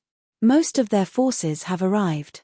They can take action at any time," Daybreak Fog replied. "Good. Have them activate the war barriers to lock down the maps. It's about time we give Zero Wing a taste of hell," Singular Burial said, laughing madly. To crush Zero Wing swiftly, they had dispatched 8,000 experts to hunt down the enemy guild's members in the 4 high-resource maps and utilized the war barriers to trap them within. In addition, they had dispatched 40,000 elite members to guard the map's entrances. "Understood." Daybreak Fog immediately commanded the guild members to spread out across the 4 maps. With Daybreak Fog's command, Heaven's Burial's members went into action, activating the war barriers and preventing every player in the 4 maps from using return scrolls. If players wished to leave the maps, they'd have to do so through the map's entrances. Meanwhile, Heaven's Burial and Blackwater's experts scoured the maps for Zero Wing's members in 100-man teams. "Boss Flo, there's a 6-man party from Zero Wing ahead, but they're all wearing cloaks, so we can't see their levels. Should we attack?" A level 47 assassin reported through his team chat as he watched the small party walk through the forest ahead. "A 6-man party? Are there any important players among them?" Broken Flow, who wore level 45 dark gold set equipment, asked quietly. They knew just how powerful Zero Wing's experts were. This was especially true for Aqua Rose, Fire Dance, Cola, Flying Shadow, and the guild's other core members. Singular Burial had already warned them to stay as far away from these individuals as possible. Although Broken Flow wasn't pleased with the decision, he had no choice but to follow his guild leader's orders. "No. None of the 6 players are on the list, but they seem to have pretty good equipment. They're likely an expert party from Zero Wing," the assassin reported after taking a closer look. "Good. It seems that we've gotten lucky and come across one of Zero Wing's expert parties. Keep an eye on them. We'll head over right away." Broken Flow said as he licked his lips in anticipation. Immediately, he led his team towards the assassin's current position. Chapter 1605, Battle Array Activate. Chapter 1605, Battle Array Activate. Chapter 1605, Battle Array Activate. In less than 2 minutes, Broken Flow's team found a 6-man party of cloaked players walking along a small forest path. All 6 players wore Zero Wing's guild emblem. "Go. Don't let any of them escape," Broken Flow shouted in the team chat as soon as he laid eyes on the 6 Zero Wing members. Immediately, Broken Flow's 100-man team spread out, swiftly encircling Zero Wing's party and cutting off any escape route. Heaven's Burial. The 6 Zero Wing members readied their weapons as they were surrounded.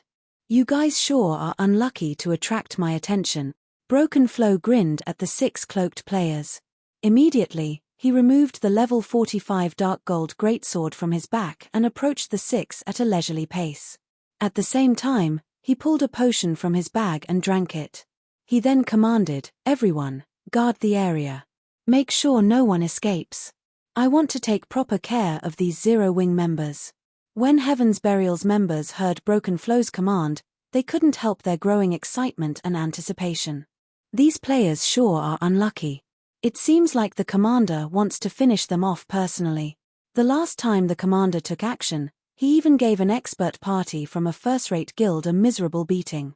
Not only were those experts powerless to fight back, but the commander also forced them to lose multiple pieces of equipment. I wonder if we'll get to witness the commander's trademark combat technique again. Hopefully these Zero-Wing members aren't too weak and can put up a good fight. Otherwise, we won't get a share of the loot. Heaven's Burial's members laughed as they ridiculed the trapped Zero-Wing members. The guild had already declared that, during this hunt, not only would they earn GCPs for killing Zero-Wing members, but they also got to keep whatever loot dropped from their kills. Although Zero-Wing's members had been ambushed countless times, the guild's experts had suffered minimal losses. Most of these experts still had their top-tier equipment. Even if the equipment they obtained wasn't suitable for their class, they could still sell the items and make a fortune. Despite the high demand for top-tier equipment, there was practically no supply. When ordinary players obtained a piece of top-tier equipment, they usually didn't sell it for coins even if they couldn't use it themselves. Rather, most players tried to trade one piece of equipment for another that they could use. Now that they had come across 6 Zero-Wing experts, this was a golden opportunity to walk away with massive profit. Of course, Broken Flow didn't care about the equipment. Rather, he wanted to relieve some stress. Broken Flow had previously been defeated in a fight with Zero-Wing's top-tier experts, and he had been waiting to restore his reputation for some time.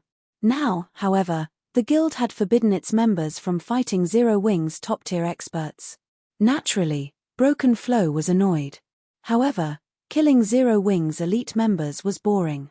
Only Zero-Wing's experts could pique Broken Flow's interest. "You don't have to worry. Without my command, they won't move," Broken Flow told the 6 players from Zero-Wing, who watched their surroundings warily.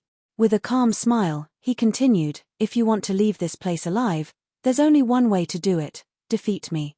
I don't mind if you come at me one by one or all together, but I advise you not to attempt an escape. My team includes over 60 experts from Heaven's Burial. If we attack as one, none of you will survive. If you don't have any problems, let's begin." After saying so, Broken Flow continued towards the 6-man party before him.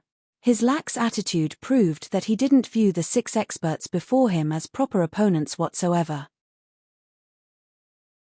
"Tiger, what should we do?" the cleric from Zero-Wing asked the robust youth in front of the party in a hushed tone. "We're too outnumbered. There's no way we can break through this encirclement. It seems we have no choice but to fight this Broken Flow fellow." Infant Tiger, the party's leader, realized their situation had taken a turn for the worst. They might not have had an issue if they'd come across an ordinary expert team, but he hadn't expected them to encounter a team lead by one of Heaven's Burial's top-tier experts. "In a moment, I'll distract him while you guys find an opportunity to strike. Don't worry about hitting me." When the other members heard Infant Tiger's plan, they nodded silently. Their leader's decision didn't surprise any of them. Although they were strong, there was a considerable gap in strength between them and Broken Flow. Only the guild's core members, like Yi Wumian and Minor Wind, could go toe-to-toe with such an expert. However, Broken Flow did not give Zero-Wing's party much time to consider their options. Once he was within 30 yards of the party, he abruptly accelerated and pounced like a ferocious tiger as it was freed from its cage. Broken Flow saw no value in Zero-Wing's ordinary experts. He currently wore level 45 dark gold set equipment and wielded a level 45 dark gold greatsword. With his equipment standards, he'd even rank among the top in a super guild. As for his techniques, he had reached the refinement realm some time ago. He'd be a mainstay in any major guild. If not for Singular Burial's prohibition, he'd even challenge Zero-Wing's peak experts like Fire Dance and Aqua Rose. So fast. Broken Flow's speed caught Zero Wing's members off guard. By the time they reacted, Broken Flow was already within 10 yards. In the blink of an eye, Broken Flow circled around Infant Tiger, who stood at the forefront of the party, and swung his great sword. As his great sword soared towards the enemy berserker, it split into 3 copies that struck from different angles. Combat technique, Trisha Dow interception. Just as Broken Flow's 3 sword lights were about to bite into Infant Tiger, who was at his wit's end, decisively activated the basic strength battle array. Immediately, the mana around Infant Tiger and the other 4 melee players in the Conqueror's armor went berserk. The 5 melee players felt as if their minds connected, their senses expanding in a way they had never before experienced. Despite Broken Flow's sword lights targeting his blind spots, Infant Tiger saw all 3 clearly. Suddenly, Infant Tiger turned and sidestepped, miraculously evading all 3 attacks. Without even turning to look at Broken Flow, Infant Tiger swung his own blade, sending an arc of silver slicing through Broken Flow's side. Broken Flow panicked. Since his attacks had missed, his stance was off balance, and his defense was riddled with holes. Instinctively, he activated Whirlwind Slash and rotated his body despite his awkward stance. Boom! When the 2 great swords collided, brilliant sparks surrounded the fighters. Due to the impact, Broken Flow was forced back 2 steps. Infant Tiger, however, hadn't moved. The difference between the berserkers' strengths was obvious. When Heaven's Burial's members saw this, they were dumbfounded. They had never thought that their commander would be at a disadvantage against an ordinary expert. As for Broken Flow himself, he stared at Infant Tiger with a grim expression. Although he had only exchanged 2 moves with the enemy berserker, he realized that not only was Infant Tiger's strength higher than his, but the enemy's combat standards were also extraordinary. No ordinary expert could evade his 3 accurate and fast attacks. However, the situation also confused Broken Flow. When did Zero Wing obtain an expert berserker as powerful as he was? "Who are you?" Broken Flow shouted at Infant Tiger. Chapter 1606, Might of a Battle Array. Chapter 1606, Might of a Battle Array. Chapter 1606, Might of a Battle Array. As Broken Flow questioned Infant Tiger's identity, he took a huge step backward. Starmoon Kingdom's general masses were no strangers to Zero Wing's top-tier experts, not to mention Heaven's Burial. In fact, Heaven's Burial was very familiar with the standards of the internal experts Zero Wing nurtured. However, Broken Flow had no recollection of Infant Tiger among Zero Wing's top-tier experts. The only possibility was that Zero Wing's top-tier experts had used disguise tools, playing the pig to eat the tiger and wound Heaven's Burial's expert teams. But before Broken Flow could listen to Infant Tiger's reply, the other 4 melee players from Zero Wing appeared beside him, launching their attacks. 2 berserkers executed the Tier 1 Cross Slash and Flame Slash, the Guardian Knight used the Tier 1 Justice Roar and Holy Slash, and the Shield Warrior raised his shield and used the Tier 1 Crumbling Mountain. When the 4 melee players attacked Broken Flow, they moved like a single entity. Their various skill flew towards Broken Flow's blind spots almost simultaneously. Their attacks were as fast as lightning. What? Broken Flow was shocked yet again. When he sensed the 4 melee players' combination attack, he felt the threat of death looming over him.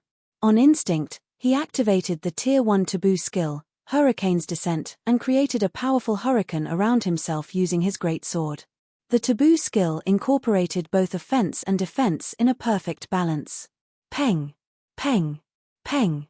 A series of clangs echoed around the fight. The 4 melee players that had attacked Broken Flow were forced to retreat 2 or 3 steps, but once they stabilized, they launched another uniform assault, not giving the berserker a moment to catch his breath. This time, the Guardian Knight and Shield Warrior rushed at Broken Flow from the front, whereas the 2 Zero Wing berserkers approached from Broken Flow's sides. For a time, Broken Flow had to retreat as he desperately defended himself. While he did so, his HP continued to drain. What? The commander is actually... Heaven's Burial's members were utterly shocked as they watched Zero Wing's party suppress Broken Flow. Their previously playful expressions had vanished. None of these players were amateurs. They knew just how powerful their commander was, and even if they formed a 6-man party to challenge him, they wouldn't come close to killing Broken Flow. This wasn't due to the difference between their basic attributes, but the difference in their combat standards. If they tried to fight Broken Flow, he'd easily find and target their weak points. By the time they realized that they were under attack, it'd be too late to react. Moreover, Broken Flow could easily dodge and block their attacks. In the end, the Berserker commander would whittle down their HP and kill them. At most, Broken Flow would lose some HP when he blocked attacks or received a few hits that he couldn't dodge, but that'd be rare since he could use his positioning to prevent such situations. Yet, now, regardless of how Broken Flow shifted his stance, he couldn't avoid the 4 melee players' pincer attacks as they continued to shave away his HP. However, this wasn't the most frightening aspect of this fight. What Heaven's Burial's members found truly shocking was the fact that Broken Flow couldn't force his way out of the encirclement. No matter how he tried to counter the 4 melee players, the outcome was the same. His targets would either deflect or block his attacks, refusing to budge an inch. Broken Flow looked like some beast trapped in a steel cage. The spectating Heaven's Burial members weren't the only ones shocked. Broken Flow, who desperately fought for his life, was flabbergasted. Of the 4 melee players assaulting him, one had combat standards to rival Infant Tiger. This Zero-Wing party actually had 5 Refinement Realm experts. Even super guilds valued Refinement Realm experts, and they'd be top-ranked fighters in first-rate guilds. Yet, this 6-man party had 5 of these experts. If he weren't familiar with the combat styles of Kola, Shadow Sword, Turtle Dove, Yi Wumian, and Zero Wing's other top-tier melee experts, he'd suspect that these 4 players were those experts in disguise. As Broken Flow continued to fend off the 4 Refinement Realm experts, whose basic attributes were even higher than his, a bitter taste filled his mouth. Although he had invited Zero Wing's party to attack him as one, he hadn't expected 4 Refinement Realm experts to gang up on him shamelessly. Even Infant Tiger danced around him, looking for the opportunity to land a fatal blow. What Broken Flow did not know, however, was that Infant Tiger and the others were just as shocked. They had never thought that the basic strength battle array would be this powerful. Not only did the battle array provide basic attributes akin to a miniature berserk skill, but their combat standards had also improved. Meanwhile, Infant Tiger wasn't moving around Broken Flow to land a fatal blow. Rather, he was helping his 4 companions by providing an additional view of the battle. By doing so, he gave his companions an accurate view of the enemy berserker's movements regardless of how Broken Flow retaliated. When Broken Flow noticed that his HP had fallen by 2/3, he dismissed his previous promise as he shouted, "Everyone, attack. Do not let any of these people escape." At the same time, Broken Flow activated his berserk skill to break away from the enemy encirclement. If he didn't escape now, Infant Tiger and the other experts from Zero Wing would kill him before reinforcements arrived. Unfortunately, Heaven's Burial's other members were still dazed even after Broken Flow issued the command. Their minds only reacted a short moment later, commanding their bodies to move. As expected of Heaven's Burial, its members' word is nothing more than a fart. Infant Tiger ridiculed Broken Flow. Hearing the insult, Broken Flow's expression twisted into something dark. Could Infant Tiger have any less shame? Although he had challenged Zero Wing's entire party by himself, how could he have known that 5 of the 6 party members were Refinement Realm experts?